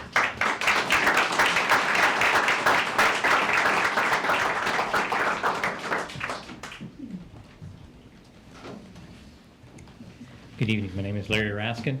I'm currently living in Woodbine, Maryland, because I couldn't afford to farm Montgomery County clay, so I'm in Howard. Was in Montgomery County for almost 30 years. I've been a volunteer in fire rescue. I've been a volunteer in CERT, a volunteer in races areas, and a volunteer for the fair. I'm a 4-H'er from Montgomery County. I am a 4-H All-Star from Montgomery County. Somehow, I've managed to raise kids who also do what I do, which is history. This is my 38th year with the National Park Service teaching history. We teach it in the parks. We bring our livestock to the parks. We like to raise what I will call antique breeds, rare breeds. Some of what we would raise, or are looking at raising, is going to be outlawed by what you're proposing. When you talk about a breed that's 150, 200 years old, that's not a current animal. That animal can easily become one of your exotics. And I'd like you to think very carefully about what you're doing. We bring animals into the park. We teach in the park. I help with Old McDonald's barn. We teach there. We've had camels in Old McDonald's barn. We've had Brahmas in Old McDonald's barn. We might not be able to bring those anymore. They're perfectly safe. They're raised locally. The camel lives over in PG County, and the Brahma, I think, is in Frederick County, if I remember right. So you need to be very careful about what you're doing. Many children, as you've heard people say, learn by touch and feel. You can't do that on a video screen. They won't learn that on a video screen. So I ask you to be very careful about what you do and how you think about this. As I say, I've been involved in this for a long time. We've raised lots of animals, been to lots of places, shown animals for years, hauled animals all over the country for years. Okay, I don't think hauling my horses or my sheep is particularly different. We've never had an issue in 38 years of doing this. So I ask you for your consideration, and please don't exclude our animals as exotics simply because you're looking to exclude, quote, exotics. And be very careful about what an exotic is. Some exotics are all locally bred, locally raised, hand-trained. Is that necessarily the same thing as what you have in mind as an exotic? Thank you. Thank you. Can I ask a question? Sir, Larry. Sir, before you head back, I just had a quick question for you, if that's all right. Sure. I just wanted to ask, you had mentioned Brahmas and camels. Are there any other specific species that There's you... no Come to the specific- mic, please. Sorry. There's no specific, because we don't know who locally is raising these and who's going to say when we call from Old McDonald's Barn, which I help with, and say, hey, we're looking for a new animal to put in. Can we get whatever? The funniest story I can think of off the top of my head is I had a little colt. He was 18 months old. We put him in. When he got tired, we brought my standard bred in. I so badly wanted to put a bottle of Miracle Grow so that when people came by, they go, but he was only little a day ago and now he's this big. Okay. We don't know what's going to come along. We know people who do this. There's a gentleman out in West Virginia who, or actually it's in Virginia, Paradise, Virginia, who raises, exotic, what you would call exotic, on a gorgeous farm in a beautiful valley. Okay. When he would bring animals up, we would have his animals. I don't know where they're going to come from. I wish I could help you. Yeah. But all kinds of animals, emus right now are off your list. Yeah, well, Just as an example. we don't have We have a list yet. proposed- Okay, Yeah. well, what I read on the website today Yeah. is off your list. Yeah. So I would just ask you to please be very careful. Yeah, thank you. Thank you. Thank you. Do we have any other speakers on this or any other public comments topic? Going once, going twice. All right, I want to express my extreme gratitude for and commend all of you. This is a very passionate topic. It's not a passionate topic. It's an important topic on which there are passions, and you all expressed with very great eloquence your positions, and we're respectful, and that's the way we like to do things in Gaithersburg. So we appreciate it. It is. You've presented it very well, and it's going to be a difficult decision one way or another for whatever the council does. But we really appreciate you guys being a part of it. And later on in this meeting, we will get to whether or not the discussion about introducing an ordinance. But for now, we have from the mayor and council. We're going to start with Councilmember Sesma. Okay. Let me first read an announcement. You're going to love this one, especially if you have a cell phone. Wireless emergency alert system test will be conducted this week as part of a regional exercise. The city of Gaithersburg will be testing its wireless emergency alert system on Thursday, April 5th between 10 and 11 a.m. Cell phones and mobile devices located in our jurisdiction will receive a test message accompanied by a loud noise that reads, a loud noise and a message that reads, "This is a test of the Montgomery County Wireless Emergency Alert System. No action required." I'm sure we'll get a lot of calls about that anyway. Gaithersburg is one of, and we're not the only ones, we're one of 20 jurisdictions in the region that will be participating in this exercise. About 5 million people will be involved. Because we're all testing simultaneously, you may actually receive messages from multiple jurisdictions as the WEA uses carrier towers to distribute the messages. So additional information about the test may be found on the city's website with a link to a post-test survey if you'd like to provide feedback. I can imagine what that might be. It is an important system that we have. You may have heard it already. It's similar to the Amber Alerts that you might have heard in the past, or a weather emergency warning, same kind of thing. the most important thing about these systems is we don't know if they work if we don't test them, so we have to test them occasionally. And it's not just Gaithersburg, 20 municipalities. So now I'll proceed with my other remarks. I hope everybody had a happy Easter and a happy Passover and or whatever else you celebrated on April 1st. Maybe it was a joke or two. Either way, I hope you had a good time celebrating with family, enjoying the company of family and friends. We had a few things happen in the last couple of weeks. On March 23rd, I'm not going to touch all of them, but we had the Employee Appreciation Lunch where we congratulated a number of our employees, but generally thanked all the employee staff of the city. But we also at that lunch announced a couple of important awards. One is the Carl Webb Employee of the Year Award, and that's named for a former Public Works employee who exemplified the ideals of hard work, integrity, honesty, and enthusiasm in the spirit of the way we run Gaithersburg. And that was presented to Gilma Kimako from the Human Resources Department in the city of Gaithersburg. She's well loved by everybody, well deserving, so I want to congratulate Gilma. The Team of the Year award was presented to the phone system implementation team. Now that's important because all of you are always calling City Hall. This is how you reach our staff. So that was a team of 9, including Andrew Barnes, Bonnie Bigenho, Jim Conway, Pete Cottrell, Tammy DeAndrade, Guy Goodenough, Brian Helms, Rick Rolls, Thomas Tracy of the Information Technology Department. So I want to congratulate Gilma and the phone system implementation team for their hard work for keeping us rolling. We had last week, we had a visit from the mayor of Gondar, Ethiopia, and a number of representatives and officials from that city. They started their visit to the area. You may have read about it in other places or on Facebook.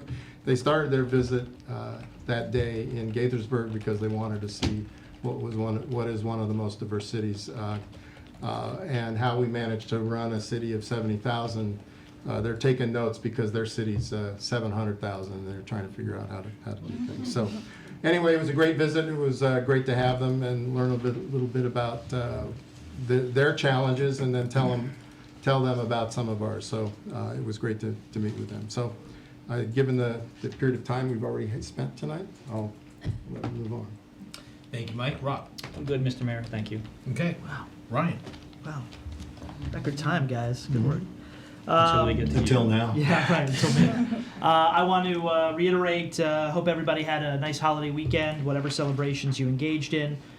It was said earlier, I think, by one of the speakers during public comments, what a great show of diversity and inclusion we have here in our city, by not only by the diversity of viewpoints that can be respectfully presented, but the diversity of cultures and histories that we honor and commemorate, from having both Arab American Heritage Month commemoration and celebration, as well as Holocaust Days of Remembrance in the same meeting.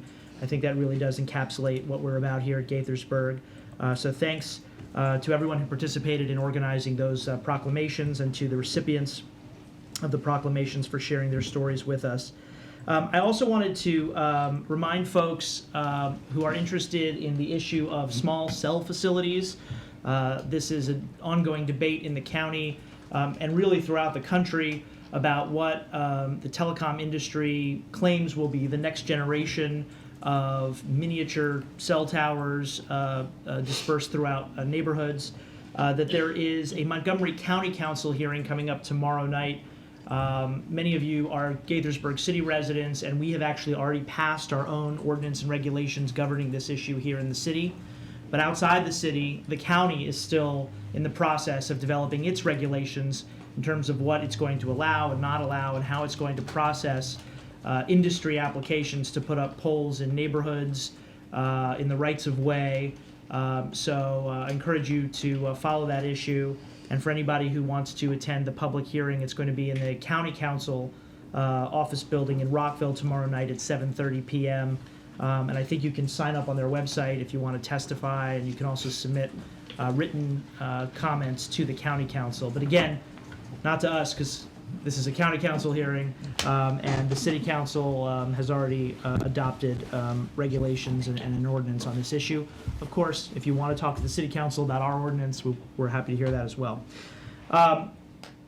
Also, for those who don't know, I am very active in the leadership of an organization called the Maryland Municipal League, which advocates on behalf of cities and towns throughout the state of Maryland.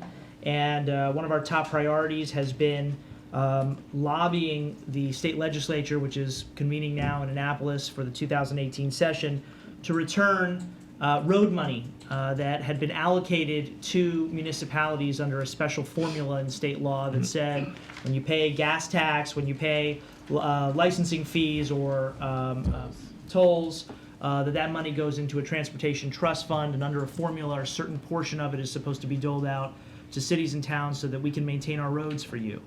Back during the Great Recession, that money was basically clawed back by the state government, and we've been fighting for 10 years to get it back. Happy to report that a bill in the state legislature in Annapolis to return basically 80 to 85% of the money that we lost has passed the Senate. It has a separate version of it has passed the House, and they're working to reconcile those two versions, and it's looking very good. So hopefully within the next week we should have finality on that, and the indications are that the governor will sign it and we'll be able to get a lot more money back from the state formula to be able to deal with some of the potholes and other maintenance and snow plowing, and also get moving on some of the capital projects to improve roads that have been kind of on standby while we try to get that money back.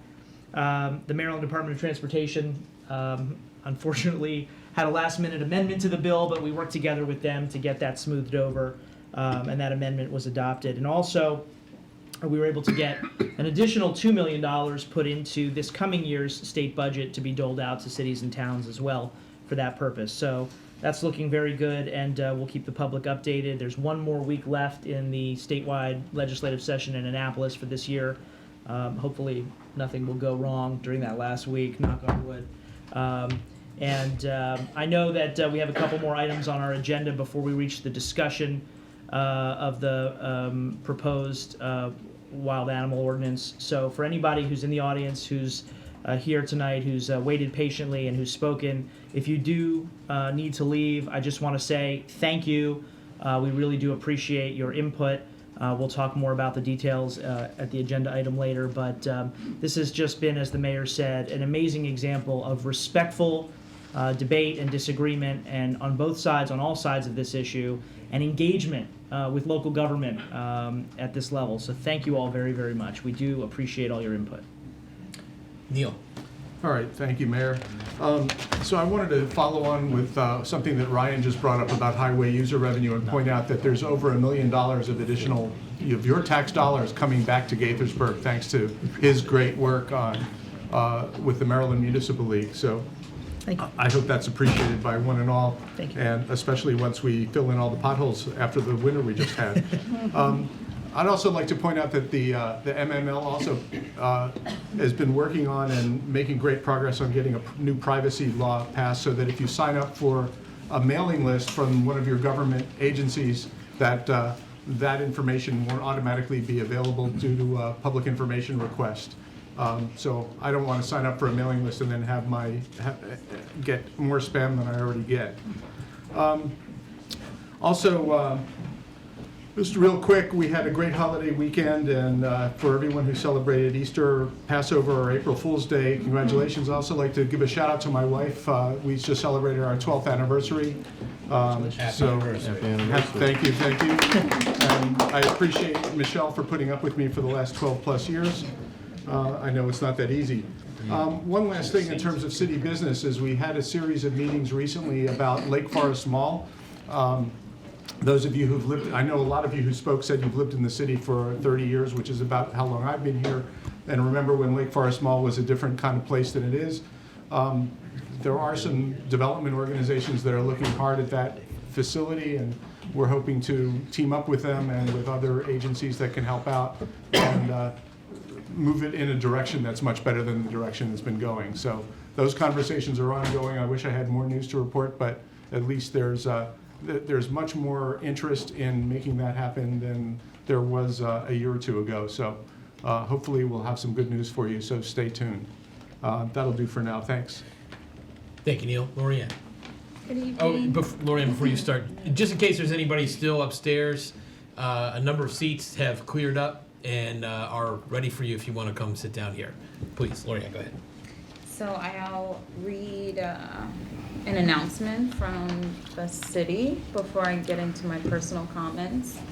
Notice to the general public is hereby given that the Gaithersburg Mayor and City Council plan to conduct a council in the communities meeting on Wednesday, April 4th, 2018 at 7:00 p.m. at Gaithersburg High School, located at 101 Education Boulevard, Gaithersburg, Maryland. The meeting is being held for the following communities: Apartments, Amber Commons, Chelsea Park, Diamond Acres, Diamond House, Rosedale, Summit Hall. Condominium communities: Brighton East 1, 2, and 3. Cedar Village, Fireside, Lilac Gardens, and neighborhoods including Brighton East, Browns Addition, Deer Park Place, DeSelum Avenue, Foxwood, Gateway Commons, Observatory Heights, Rosemont, Summit Hall Reserve, and Water Street. Please contact Neighborhood Services Division Chief Kevin Roman at 240-805-1042 for more information, or if you need accessibility accommodations. So I was sick with the flu last week, so I missed a lot of the events that my colleagues were able to attend, but I did have the pleasure of welcoming the Gondar Ethiopian delegation, and it was very interesting to learn about their community and their huge population that they manage. So it's always good to learn from other communities, and it was really interesting. The Trojan family, the Gaithersburg High School Education Foundation is having a family breakfast and a 5K on April 21st. So if you are interested in participating or just supporting their efforts, you can join to sign up for the 5K or attend the breakfast only. You can find out more information on the Gaithersburg High School website.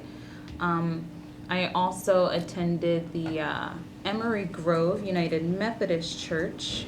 They had their Good Friday Fish Fry. It happens every year. So if you didn't have a chance to attend this year, make sure you put it on your calendar for next year. You got to get there early because they run out of fish every year. The Senior Advisory Committee, which I'm a liaison to, had their meeting today. And they are going to be having the senior fair coming up, I think April 13th. No, May. It's in May. So there's more information on the website, and if you have any questions, feel free to reach out to myself or Smitty with the Senior Advisory Center. I also attended as an alumni of Leadership Montgomery, we're always learning about new initiatives and new programs that they're proposing. So I attended a racial equity retreat last week. It was a 2-day retreat, a really interesting experience. It was actually brought to Maryland by Philip Lee, who is the president of Clear Impact and a fellow Leadership Montgomery alumni. He wrote an article in the Washington Post, so feel free to check it out. It was in the November issue. It was his own personal perspective, personal piece, and it was entitled, "I'm the descendant of a founding father, and I have 2 black daughters, and I'm a racist." So it's a very controversial but interesting article, and the retreat is held by the Racial Equity Institute. They want to provide this retreat on a monthly basis, and I actually want to invite my colleagues to participate in the retreat, and I'll pass along the information.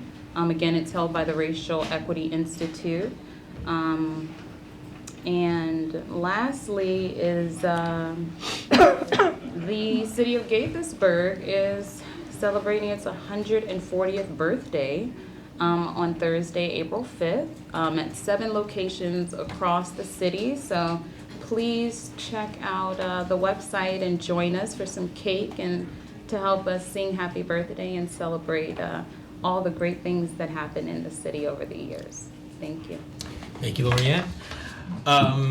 I will note that next week we have an off-site work session, and it starts a little earlier. It's not here, and it's a little earlier, so it will be at Manna Food Center, 9311 Gaither Road. It starts at 6:30 p.m.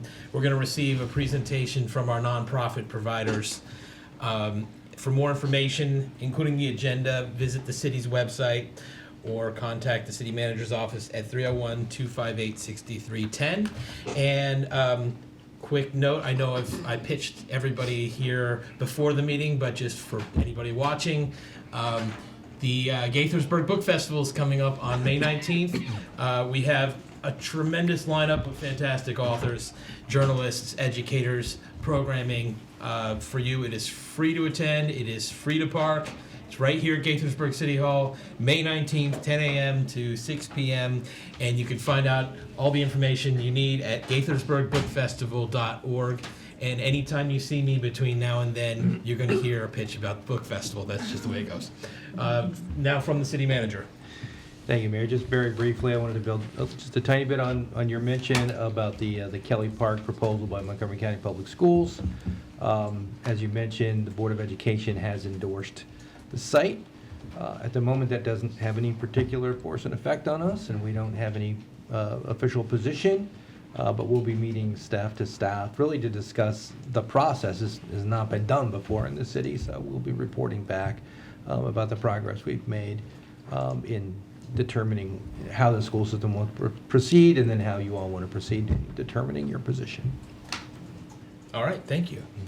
We're going to move on to economic development and Tom Lonergan.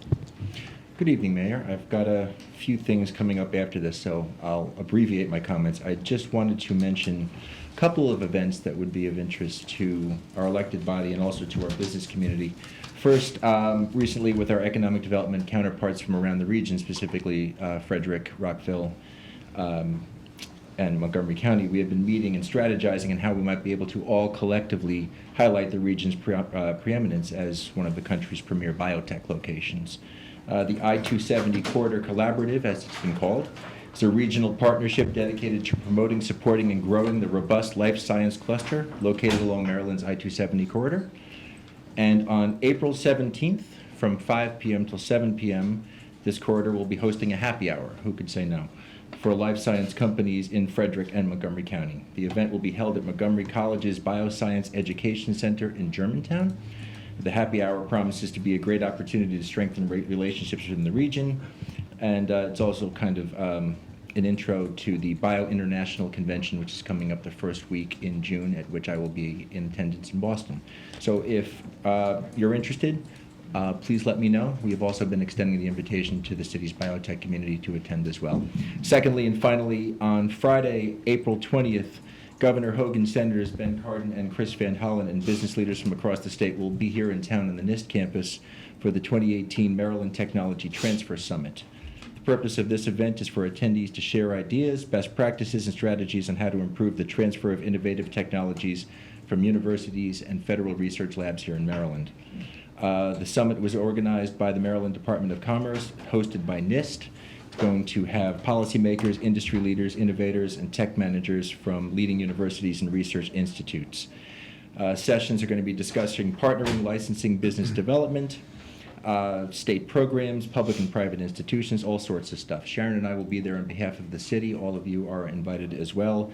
And of course, our local business community is also welcome. So if anyone is interested, please let me know and we can get you in.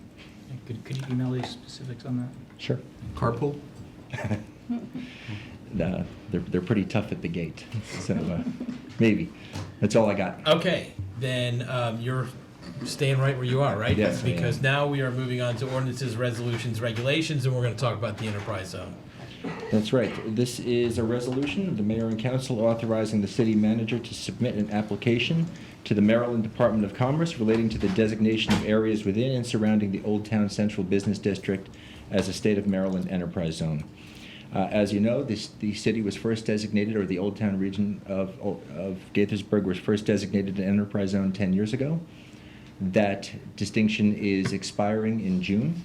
The city is requesting a redesignation for another 10-year period with amended boundaries to include the Lake Forest Mall and the Burlington Coat Factory sites. Public hearing was held on Monday, the 19th of March. The record closed for this on Wednesday, the 28th of March, and a draft resolution has been included and is ready for final action should the council decide to do so. Any comments, or would someone like to move the resolution? I'd like to move the resolution. I'll second. All those in favor, please say aye. Aye. Any opposed? Okay, carries 5-0. Very well done. Thank you very much. Now let's talk about MPDU waivers in the Old Town Enterprise Zone. I'm joined by others, and we're going to go over here. Okay.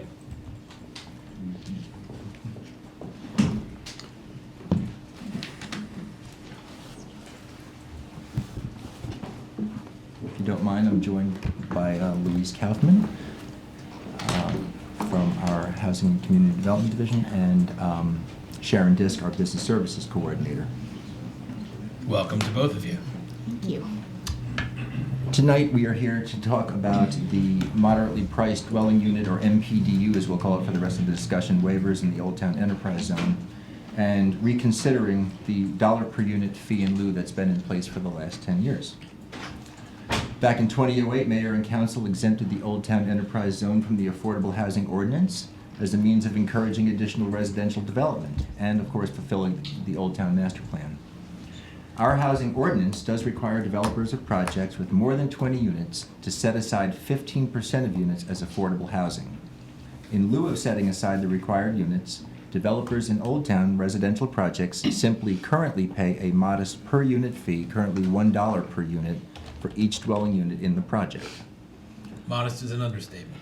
Yes. I'm glad you said that. I had another word for it, but okay. Go ahead, Tom. 2 projects here in Old Town have benefited to date: Archstone Apartments, 389 market rate units, and at the Fishman site, 315 East Diamond Avenue, near the MARC station, 109 market rate units are currently proposed. Staff received direction. Upon finding that a higher per unit fee is warranted, the city's moderately priced dwelling unit regulations allow for revision by a resolution. General consensus of the mayor and council, as well as staff, has been that the dollar unit fee is too low. Economic development staff has been modeling different ways of raising the per unit fee allowed within the city's enterprise zone. The fee should benefit the city's housing initiative fund, but should not be increased to a point where it discourages or foils future residential development here in Old Town. Sharon Disk on our economic development team was working with me on that modeling and was going to go over a hypothetical financial impact. So what we looked at was how does the requirement affect the bottom line of the value of a project? We looked at the difference in revenue that would be generated by a project if 15% of the units had to be MPDUs. And what we found was that in general, I guess we can move on to the next, there's about a 33 to 37% difference depending upon unit size. I used information from CoStar that covered the Gaithersburg market, and so this is an objective value for each of these. We took that 33 to 37% difference in revenue, and I believe we applied that to 15% of the units, and basically what we found is that revenue attributed to MPDUs cost the project 5.25%. Then the question was, can we use that percentage to determine what that fee would be rather than $1? So what we did was we applied it to the impact fees paid per unit and came up with currently $1,637 per unit. There's a lot of numbers there, so if you need to go back over any of that, we're happy to do it. So that's for all the units or just the 15%? It would be applied to every unit in the Okay. building. Then the numbers make sense, okay. This impact fee example, there's lots of impact fees that are dependent on the type of housing. Commercial has a certain impact fee. Single-family homes have a certain impact fee. We modeled it with a low-rise multifamily, the predominant type of apartment product built here in Old Town. That fee changes annually. In fact, we needed to update this once since we prepared the since presentation. we prepared the presentation. Currently, if you build an apartment unit in Old Town, your impact fee per unit is nearly $20,000 for schools and over $11,000 for transportation, so nearly $30,000 per unit. So we multiplied that 5.25% impact on the bottom line of a project and came up with that current number. This was more of the impact fee. This is actually a breakdown of all the impact fees that currently apply to product types around the county. So the reason that we like this, staff that is that developers still benefit from the county's waiver of impact fees. As you see, $30,000 a unit, they're still waived on that. Greater revenue, since all units in the building would be market rate. They're not discounted over the life of the project. The city does benefit from a simple formula that is tied to the county's impact fees that would go up each time the county's impact fees rise. And increased funding, of course, for the HIF, or Housing Initiative Fund. We are recommending that the MPDU exemption be limited to properties within the boundaries of the original enterprise zone designated in 2008, meaning any residential development in these areas will be required to abide by the city's affordable housing, meaning we are proposing that the expanded area up by Lake Forest Mall and any areas that are not currently within the enterprise zone would have to They'd have to abide build the by. MPDUs. Correct. They're already, Yeah. Which makes sense.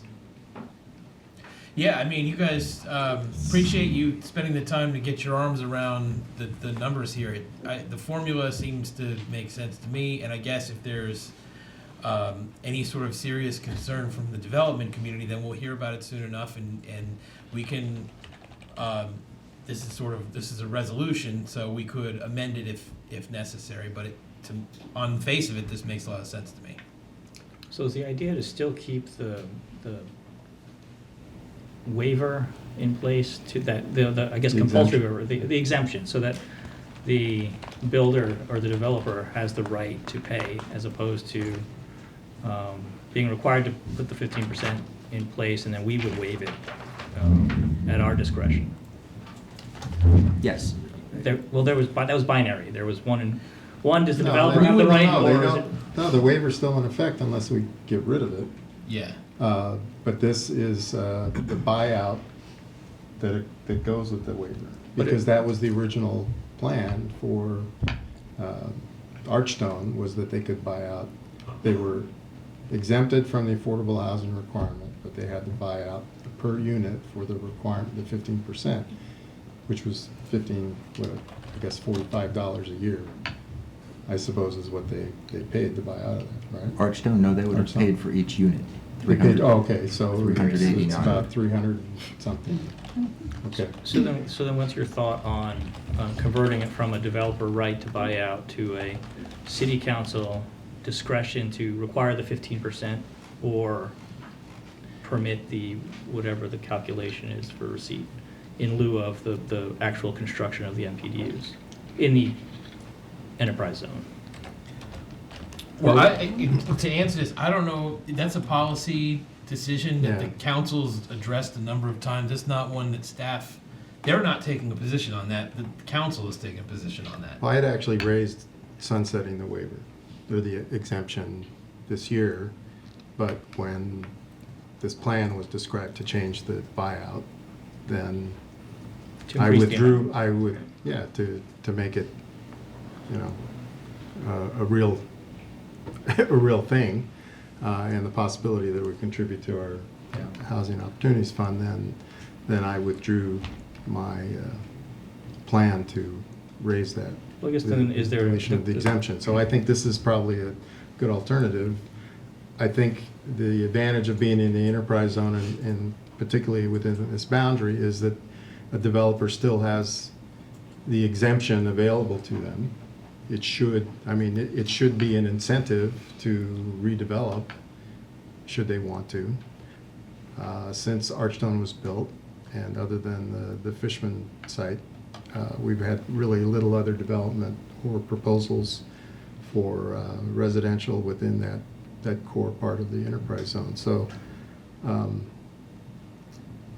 you know, we can chop away a little bit at a time at the exemption, but I think this is probably a reasonable way. The exemption's still there, but I think if someone wants to build here, then this is what they have to do, other than, you know. So. Yeah. So, couple points. One is that I think the whole idea behind the exemption is that this is for a zone in the city where there's already plenty of affordable housing, so we don't really want to concentrate our affordable housing all in one part of the city.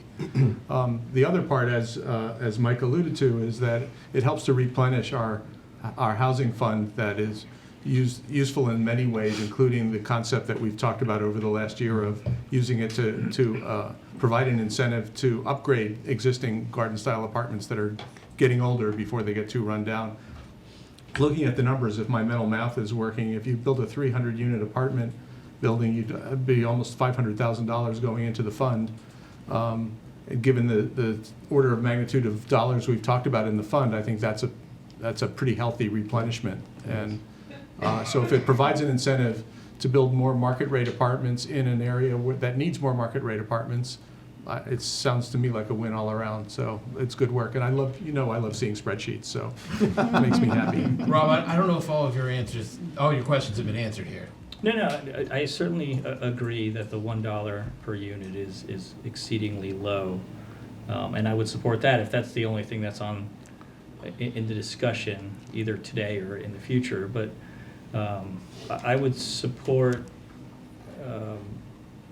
requiring the developers to come to us to seek an exemption from the obligation to build affordable housing units, rather than just give it to them as a by right. If I may, I think the difficulty with that is that we are in the process of applying for redesignation as the enterprise zone, and at some point we will need to submit what if any, city and county proffers to that program will be. The state's contribution to the program is, of course, the abatement on the real property tax and the value of the income tax credits for new job created, and that's their portion. Their principal objective is commercial development. The county has waived or is waiving the impact fees just as a by right thing to encourage, so that development costs are predictable.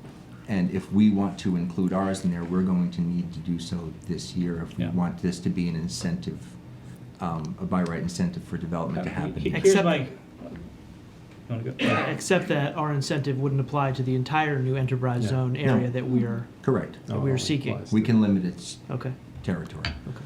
Yeah, but again, with what you just said, making it predictable is something that we keep hearing over and over again from developers, is just tell us what you want, and we want to know what the rules are ahead of time rather than going round and round and back and forth. So it would be nice if we got a chance to approve everything, but I think for this sort of thing, it's necessary to say this is the deal that you can sign up for or not sign up for, rather than add too many variables and too much bureaucracy behind it. I'd also add that I think the Fishman project, which is going before Planning Commission Wednesday night, Sharon and I have spent a lot of time poring over this project, and it's clear that multifamily projects coming up in Old Town will require this waiver in order to make the project financially feasible for the foreseeable future. Rents here just are not what they are elsewhere in the city. The developer can put it in if they want to, but.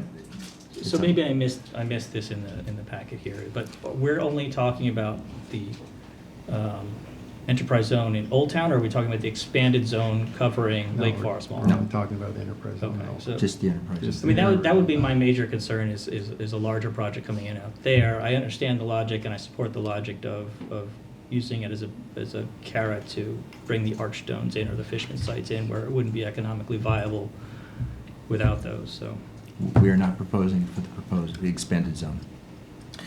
Any other comments or I may have missed this. You may have said this at the beginning, so I apologize. Did you survey developers or anybody? I mean, obviously, if you ask people, are you willing to spend extra money, they're going to say no. But have you gotten any, at least informal sense that this is something that they can tolerate in terms of, their financing plans and, their margins? I mean, obviously, given the way the math works out on the spreadsheet, they're still making a lot more than they would if they had to put in 15% of the units. But I just wanted to see if you've got a sense from that community. We about this. did not survey. Generally, when we ask people about a fee, they're going to say They're going to say no, right? They're going to say no. Right. So we did an additional cash flow projection modeling using average rents to see the impact. And the impact was very small on the actual calculated value of the project. So the increase in fees, we don't think that would really have an impact on a project's ability to secure financing. I think if we went higher, then it would be a different situation. Okay. All right, so this is guidance. Do you need anything more than sort of head nodding, or? I think it's sufficient for now. All right, I think you feel guided, right? I do. Okay. Well, I think you did a great job on this analysis, and I think it's pretty clear, and certainly we'll be able to do more, I think, for our Housing Opportunities Fund, so. I hope so. Great. Thank you. all. Thank you guys very much. I'm going to invite Kevin Roman to the podium. And let's talk about a potential wild animal ordinance, performance animal. Good evening, Mayor and Council. Good evening. Tonight I'm here seeking guidance on a proposed ordinance to amend Chapter 4 of the City Code entitled Animals and Fowl. To review, the proposed amendments to Chapter 4 would prohibit a person or business from financially benefiting from the use of certain wild animals in exhibit, display, or performance in which the animals are required to perform tricks, give rides, or act as an accompaniment for the entertainment or amusements of another. The purpose and intent of the amendments is to protect wild animals from unnatural behaviors, unnecessary stress, and the conditions that are often insufficient for the required health and well-being of the animals. To provide some background, in early 2017, the Humane Society of the United States, also known as HSUS, lobbied Montgomery County to adopt legislation prohibiting the exhibition of wild animals for profit. In spring of 2017, HSUS also requested that the city enact similar legislation. The county approved Bill 2317 on December 17th of 2017. The county bill prohibits the exhibition of certain wild animals in traveling animal acts. The bill went into effect on March 19th of this year, but as you know, it's not applicable in the city of Gaithersburg. Accordingly, staff crafted a draft ordinance that would prohibit a person from financially benefiting from the exhibition of performance animals, with the exception that a prohibited or performance animal being kept in zoos, licensed educational or medical institutions, or other places where such animals are kept as live specimens for the public to view or for the purpose of instruction or study would be exempted. The draft ordinance defines performance animal. The definition includes, but is not limited to, elephants, lions, bears, kangaroos, wolves, monkeys, seals, alligators, etc. The draft ordinance also provides certain exceptions to the definition, and I'm being clear that these are animals that would not be impacted by the ordinance. These exceptions would include domestic cats, domestic dogs, domestic cattle, swine, sheep, goats, llamas, alpacas, domestic horses, ponies, donkeys, and mules. Additionally, the ordinance would define the terms exhibit and display. The background materials included the county adopted ordinance, a proposed ordinance from HSUS, a proposal from Montgomery County Agricultural Fair, and the draft ordinance that I previously spoke of. Therefore, we are seeking guidance on whether the city should regulate wild animals by amending Chapter 4 of the City Code entitled Animals and Fowl. Kevin, thank you very much. want to start off, and again, this is an introduction. So if we were to, It's guidance for an I introduction. mean, this Yeah. guidance, this is guidance for an introduction. So, so we're like 2 steps away from an actual public hearing. But I think, you know, all the points that we've received tonight and through numerous email submissions and letters are well taken. I think if we're going to do something, and I've looked to the council to make that decision, I think we should take great care in making sure that we're not interrupting the operations of the fairgrounds in any substantial way, or any even hopefully not even in any small way. And with that, I want to open it up to the council. What would you guys like to do?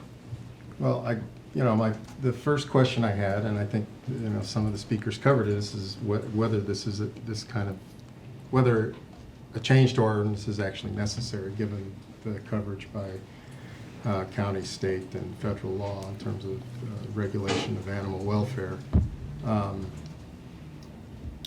I think, so that's the first issue. I think the other issue is, I think we usually try and make data-driven decisions, and evidence of abuse at the fairgrounds by various acts. I don't know what evidence there is. I don't know when the last circus we had or traveling exhibit of animals, performing animals, whatever the definition that's going to be, when the last time that happened at the fair, and whether there was any problem monitoring the welfare of the animals, the care of the animals, et cetera, and whether there were any complaints from the community. Now, I don't think anybody, I certainly don't, I certainly agree with the idea that wild animals need to be protected, and certain exotic animal exhibits, performances, whatever, are serious, and but you know, it's a business that's dying in the United States. And I think that's the other reason we probably haven't seen one of these circuses recently in the city. So that part of that particular business is probably ending anyway, when when the Ringling Brothers decided to basically cease operations because of that element of their shows was so problematic for them. Then I think that's a bigger sign of what's going to happen. I don't know what other circuses or organizations still offer this kind of entertainment. And I don't even know if they're in Las Vegas anymore, the Lion Acts, or, you know, since various incidents with the with the lion tamers that apparently weren't very effective tamers of their wild animals. So anyway, I would propose, actually, since we're still not even at the point where we're introducing, and since there seemed to be so much agreement between the two sides that we're talking here, is that we actually have an ad hoc committee of stakeholders meet in the same room and discuss these issues, figure out what the right language should be, if we really need this ordinance, and hopefully that group will have the data to be able to discuss this issue, and then discuss whether we need an ordinance, and if we do need an ordinance, let's figure out what the language should be, what the words should be that we use, what the animals that we're going to look at, and consider need protection and need to be restricted. Then that's what I would propose, that we do something like that to begin this process. I wasn't very impressed with how the county council handled this. I think they made a rush to respond to pressure from interested parties in the community and organizations. I think we can do it better. I think we can do it more carefully, and I think we need to find out whether we really need to do this. That's my proposal. Are you making a motion? Should we? That's my proposal. All right, well, I'll does make a anybody motion wanna- if there's some sense of agreement, but. Does anyone want to take up that suggestion before we? Of an ad hoc committee. To have an ad hoc Have an ad hoc committee. committee Yeah. to study this? Mike and I briefly talked about this before the meeting, that he was going to propose this, and I appreciate it as an effort to try and build some consensus. Thinking about it and thinking about the fact that, quite frankly, we have tried to slow walk this process in the city a little bit to give all the parties involved and all the interested folks time to express their views and to chew on what the draft of any proposed ordinance should look like. And it's my understanding even that folks from Humane Society and the Ag Center have actually had discussions. I'm not sure if there's that much more to be accomplished with an additional ad hoc committee. I do think there is and should be compromise kind of on both ends of the spectrum as we attempt to craft any potential, proposed ordinance. And I think that may already incorporate where the common ground is, maybe, depending on what the draft that is proposed actually says. So I'm not sure it's needed. However, if it's, the consensus of the council that that's something worthwhile, I'm willing to go along with it. Well, I agree with the idea that ideas have been shared, but I don't think they've been shared in the same group in this discussion with staff present to help develop the discussion or help kind of keep boundaries on it and perhaps guide. All right, fair enough. Does That's anybody, mine. Neil? Sure, I'd like to weigh in. First of all, on the concept that that there's been no evidence of abuse at the fair itself, I think that as the story is very strong. I haven't heard of any, and the Humane Society hasn't heard of any. I think that's great. On the other hand, and you knew there was going to be another hand. Yeah. The county has banned puppy mills, not because pet shops are abusing puppies, but because the mills themselves are abusing puppies. And I think that's what we're looking at here, and that's the case that resonates with me, that these animals, when they're trained and when they're transported, are in, those processes are abusive. Obviously, the domestic and agricultural animals that are being exhibited at the fairgrounds are, it's very appropriate and it's a wonderful thing. And we have a long history of agriculture, and the fairground has been doing this for 70 years. I'm sure they know what they're doing. And this is a silly story, but I'm going to tell it anyway, as I have done many times before. I was on a tour of India some years ago, and what I didn't know when we signed up for a tour group is it included an elephant ride in Jaipur. The elephant got to take us from the bottom of the hill to the top of the hill. It wasn't a very big elephant, and I looked at the elephant, it looked at me. I'm not a very small human, and I climbed on the elephant, and the elephant looked at me like we really could have skipped a few meals, and took me up to the top of the hill. It just felt strange, and I'm sure the elephant was not. It was as perturbed as I was, and I just felt that was probably an inappropriate situation that I found myself in.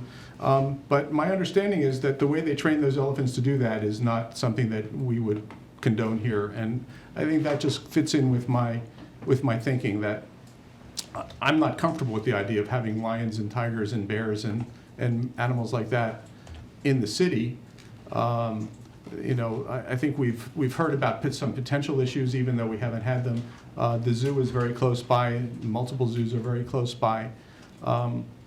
So I think that the whole core idea, and going back to what Kevin said at the beginning of this topic, was that this is an ordinance that's being considered to apply to certain wild animals in a very restricted list. And in fact, some of the animals that were discussed during public speaking are not animals that are on this list. It doesn't apply to most birds. Any birds. Any birds. It doesn't apply to snakes except for poisonous snakes, and so on. So I know Ryan probably has a longer list than I have. So it's really, the draft ordinance is meant to be as narrow as possible, And it's also focused on traveling animal acts, not local animal acts, but it's focused on animals that are being transported all around the country, which is the part that is most concerning to me for these kinds of animals, and from all the descriptions of the way they're treated during that process. In terms of, and I'm looking at one of the form letter emails that have been received by us, and many of them are reiterate the same points. The other point that I'd like to address is this: the instituting a ban on certain animals in Gaithersburg will restrict the business operations of the fairground. So we asked for that data, and we were told that basically over the last 10 years there was about $200,000 of revenue coming to the fairgrounds, about $20,000 a year. I don't know how big an operation the fairground is, but it's a big piece of land with many opportunities to do business. It's hard for me to believe that's a lot of money in my pocket, but for an organization and a landowner of that size, it doesn't seem to be something that would get in the way. Look, and as Judd said, we've all been to the fair. We all go every summer. I've been in Gaithersburg for 30 years. I've been there many, many, many times. Nobody wants to hurt the fair. It's a wonderful thing. We just want to make it more humane. And one last point.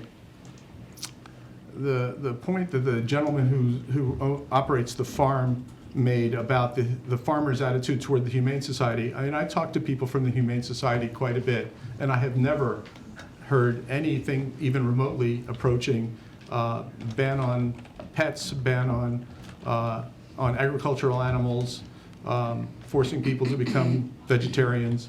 I enjoy my hamburger as much as the next guy, and I just don't think that is even, it's so far from being on the radar here that it's not even funny. And I'm sorry that people are sensitive about it, but I don't think it's a realistic possibility. So anyway, I will. To the point of the ad hoc. Well, like Ryan said, we've been talking about this for months. We've had meetings with the fairground management. We've had meetings with the Humane Society. We've examined the record from the county. I think we could do just the same process by the introduction of an ordinance and then going through the normal process of public hearings and just if you haven't been through our public process before, an ordinance starts off here and gets narrowed as you go forward. You can't make it bigger without starting the whole process over again. But if we start off with a list and narrow it down, I think it's exactly the same process that we would go through if we formed a committee and it actually gets to a conclusion. Got it. Okay. Rob. Well, thanks, Mr. Mayor. Just want to say I appreciate everyone's testimony and all the various letters that have come in. Just a procedural question before I get into my soliloquy. Is there a procedural way to make that part of whatever record is ultimately introduced so that we don't? Okay. Sure. Yeah, I was going to suggest that too, and I support that. Can we do that now, or is Well, that something? Well, we haven't introduced anything yet, Okay. so there's no record to put it into. Right. Okay, so But what, if and when it happens, I totally support that. Yeah. What was that? Support what? All the comments and letters being put into the official record. Yeah. If If and when there is one. If and when there is one. So I don't think I support going to the extent of an ad hoc committee, Mr. Mayor, but I do agree with Mike's point here that there has to be some hashing out of what's on the piece of paper. You've seen the record. We've got the Ag Fair proposed an ordinance. I don't know if that was proposed to us or was proposed to the county, but it basically deals with treatment of animals within the borders of Gaithersburg. But as Neil pointed out, one of the concerns is with respect to the treatment and transportation of these animals in the traveling acts. And so I think I'm sitting on a spectrum that's more restrictive than what the agricultural fair is proposing. But I also find curious that what the county proposed is very close to what the Humane Society proposed. But what the draft ordinance that is in our packet is much more restrictive than what the county is proposing to be adopted, with the exception that there's an exception that probably eats the entire ordinance up itself. That's right. That's right. So something needs to be redrafted here. I think I'm more in line with kind of with which way the county went, which is the banning of performance animals or wild animals in traveling shows, rather than what our draft ordinance is, which would just be the banning of performance animals. Yep. But then you kind of jump through some hoops to get to the point where those animals, regardless of whether they're performance, are banned. Yep. Which I think is way too restrictive for what we were concerned with here. So I think there has to be some sitting down to figure out exactly what we're trying to address. As some of the individuals in the audience or who testified here today stated, whatever is being proposed has to be pinpoint accurate. We don't want unintended consequences. And right now, as drafted, I'm not sure if it's unintended or intended. I don't know. I don't know if it was drafted in such a way that it would basically ban everything. But I don't support what is proposed as drafted in the city's ordinance. Happy to share my notes with whoever sits down at a table to figure out what we want to say, but I think that's a conversation that needs to happen first. And to Mike's point about data, I'm interested in data as well. One of the data points that I would like, and I know I've been emailing with Marty about that, is the financial impact to the fair. Based on what we ultimately decide would be, if we decide to be prohibited, whatever it may be, what impact that would be to their revenue based on whatever projections. Marty said they have data going back at least 10 years about various acts. I don't know if those are acts that are now out of business, or they've stopped using animals, or they still use animals. They've expressed interest in coming back to the fair, but they can't if this thing comes in place. That's the kind of stuff I want to see to figure out in weighing the different sides of humane treatment of animals, values, versus making sure that whatever we do is not impacting, as Judd said, is not impacting the fairgrounds inordinately. So, work to be done. Right. Well, let me say first that I apologize if I am restating what others have said, but I want to make sure that my position is clear. First, again, I want to thank everyone who's been involved in this discussion and reached out to express your views, whether here in person or whether in writing. And thanks to those of you who are still here tonight, pretty late into the evening, to observe this process. Again, we truly appreciate it. It's what local government and democracy is all about, and we're impressed that everyone has remained, not surprised, but impressed that everyone has remained incredibly respectful, even when you strongly disagree, and that is a hallmark of how we operate here in Gaithersburg. I especially want to thank all the young people on both sides for your engagement and your eloquence on this issue. It's great to see students coming out, being involved in this process, expressing your opinions and trying to affect change, whatever side you happen to be on in this debate. Like others have already said tonight, I believe our decisions should be based on sound policy, driven by facts and values and thoughtful processes, not by alarmism or hyperbole on either side of a debate. And I realize there are strong emotions. And as Neil has said, we made sure to meet equally with leaders of the primary organizations involved on both sides of this discussion, and have read all of the letters and emails we have received on both sides, and there have been many, some of which have come from our own city residents and many of which have not. And at this preliminary stage, we cannot stress enough, we are not casting any final votes on any particular laws. We are deciding whether or not to go forward with a formal process of introducing legislation, so we can then hold an open process with a public hearing and a debate, and then some weeks later a final vote one way or the other. So there will be many other opportunities to weigh in and influence the discussion if we do decide to go forward. And so for that reason, we may not be expressing final opinions among the council at this preliminary point. And I know there's some confusion about this as well, since the county had a draft and then they had a final version that they passed, and there were a couple of different exhibits in our city packet. But I think the draft that we are all referring to in our discussion tonight is the draft that was prepared by city staff. So for those of you who are digging through all of the packet materials, that's what we're referencing So in some cases, you may have seen some version of some ordinance that includes emus and ostriches, for example, as a wild animal, but the draft prepared by Gaithersburg city staff does not include that, for example, as one difference. Should we go forward with that draft or some variation of it, it may be different than what you've seen from the county. So let me say, while I am sympathetic to the concerns raised by opponents, I am willing at this point to at least consider introduction of a carefully drafted ordinance, as long as it would be unlikely to cause significant harm to the fairgrounds or the fair. I personally believe, and I think the broader public sentiment is with me, that times and attitudes have changed when it comes to the moral argument for banning acts involving elephants, tigers, bears, and similar large animals. I've considered the arguments, and for me it really has less to do with the risk of harm to humans than it does with the treatment of those animals in captivity. But I want to be clear, I'm not talking about the treatment of such animals by fair organizers. I'm talking about other outside vendors who may or may not come into the fairgrounds or other parts of the city.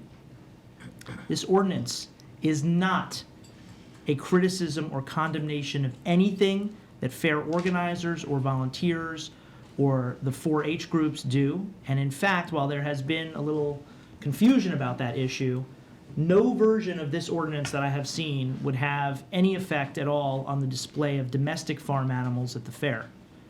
Like everybody else has said, my family and I enjoy attending those displays every year, and frankly, we enjoy it more than the rides and the games on the other end of the fair.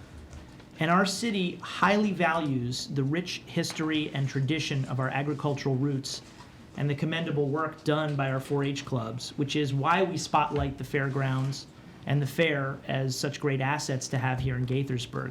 So I actually do think there's quite a bit of common ground if we kind of strip away a little bit of the broader philosophical concerns on both sides, and we see, as we've heard tonight, we're all interested in making sure that we treat animals well. We're just getting at it from slightly different angles. As I read it, as I said, the proposed ordinance from staff will not affect that aspect of the fair or the fairgrounds operations. We had one young man talk about the mission of the fair being education about agriculture. It will not affect animals involved in agriculture. And I understand there are arguments about a slippery slope. As for that argument, that even though a potential draft would only apply to a specific list of wild animals, it might set the stage for some time in the future when all animals would be banned. I don't think that represents a real threat from this mayor and city council. If it ever did, of course, the public could and should speak with your voices and your votes. But as for me, I have no intention of banning any of the domestic animal activities that so many of us enjoy at the fair. And I would not support such an extreme expansion of an otherwise very limited ban on wild animals under certain circumstances. And I suspect, without wanting to talk for them, that all of my colleagues would agree with me on that point. So, in reviewing the staff's proposed draft, the language would not apply to domestic animals. It would not apply to traveling petting zoos that have domestic animals and other animals not on the specific list. So, Snails and Tails, one person talked about, that program run by the state parks. We double-checked. That would not be affected.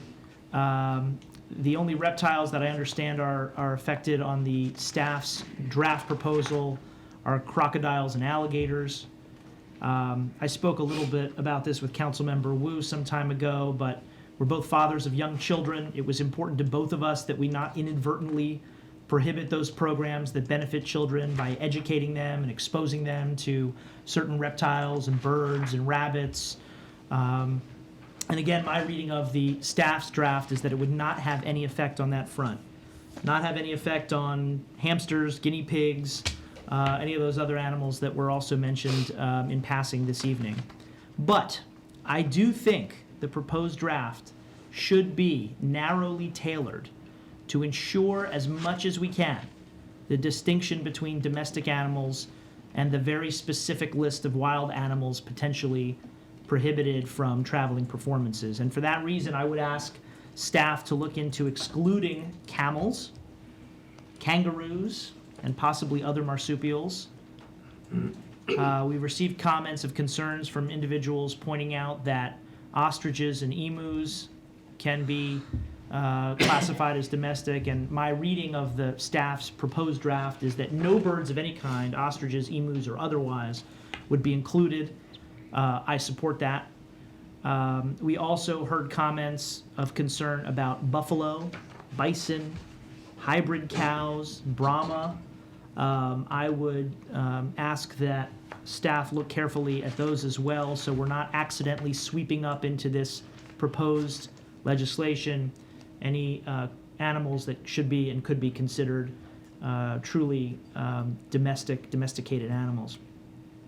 And then finally, I agree with what Councilmember Wu said earlier about the way that the staff's proposed legislation is drafted with respect to the issue of whether the ban is a blanket ban on wild animal acts or a ban on traveling wild animal acts. I think the intention of staff was to take our existing law and sort of squeeze in the proposed prohibition in a way that made sense to fit into our existing law without having to completely rewrite it. And I appreciate that. I understand that is an easier way of doing it. But I agree with Rob that the way that the proposed legislation is structured, if you look at the way the county's law is structured, it says kind of in a rather straightforward manner that only traveling wild animal acts are banned. Ours says that all wild animal acts are banned, whether traveling or not, and then later includes an exemption for zoos and research facilities and other presumably stationary fixed facilities. If we decide to introduce a draft ordinance, I think at the very least we need to make clear the prohibition is limited to traveling acts that meet all these other criteria, and perhaps sort of redefine or rework that section as Rob also proposed.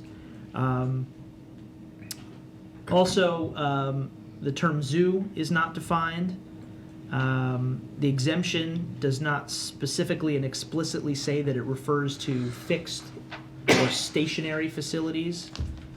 So in the context of potentially reworking that, I'd like staff to consider changes along those lines before we vote on any introduction as well.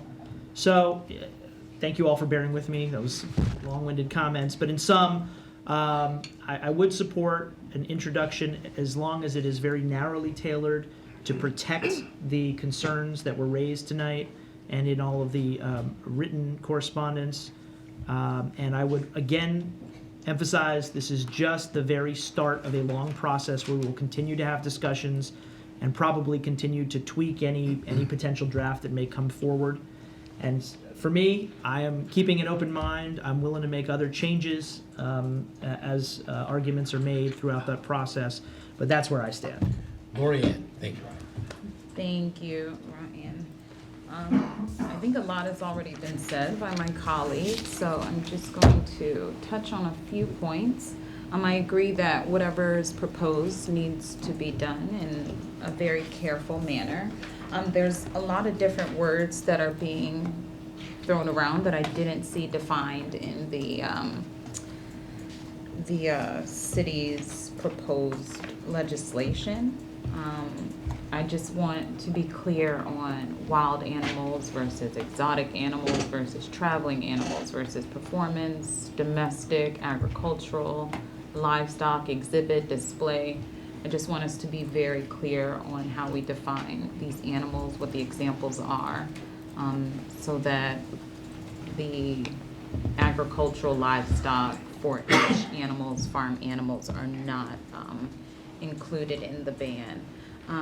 I was also surprised that we have so many advocates that are for the ban, but have yet to even visit the ag fair. I was very surprised to hear that.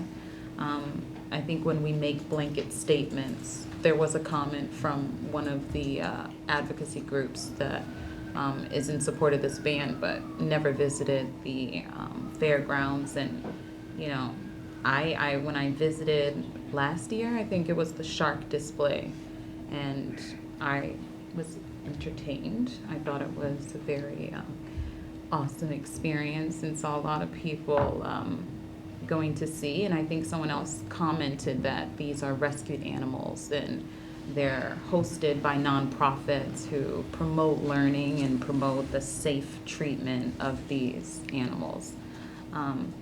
I do like the idea of an ad hoc committee, just because there are so many different perspectives, and you hear the term, the phrase that if you're not at the table, you're on the menu.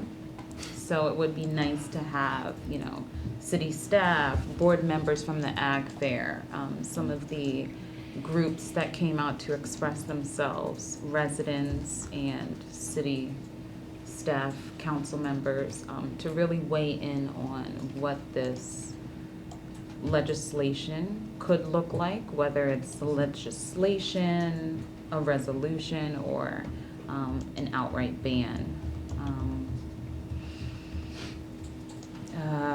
I think someone else suggested that we propose a ban on a case-by-case basis, depending on which animals are being, I guess, sourced to come to the fair each year. I don't know if that's an arduous process and how much time and effort that would take. I do think that $20,000 a year, which is what the average revenue was from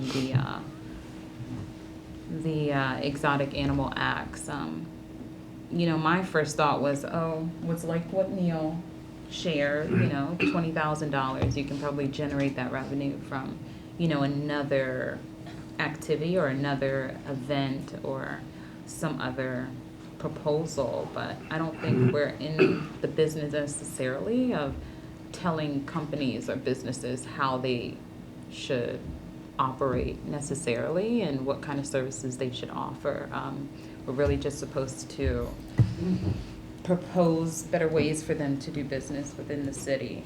So that's what I hope this will result in, is just a safer way to treat whatever animal acts that come through this city through the Ag Fair.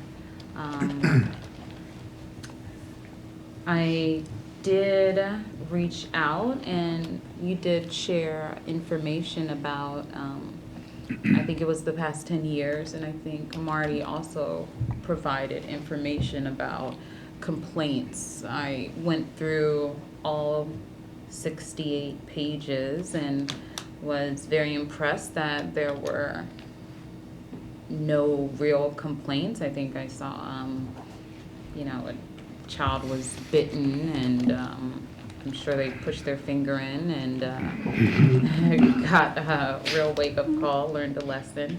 I think I saw one complaint about wolves that were in an overheated cage, but I mean, in the amount of years that the fair's been here, I think that's very few and far between.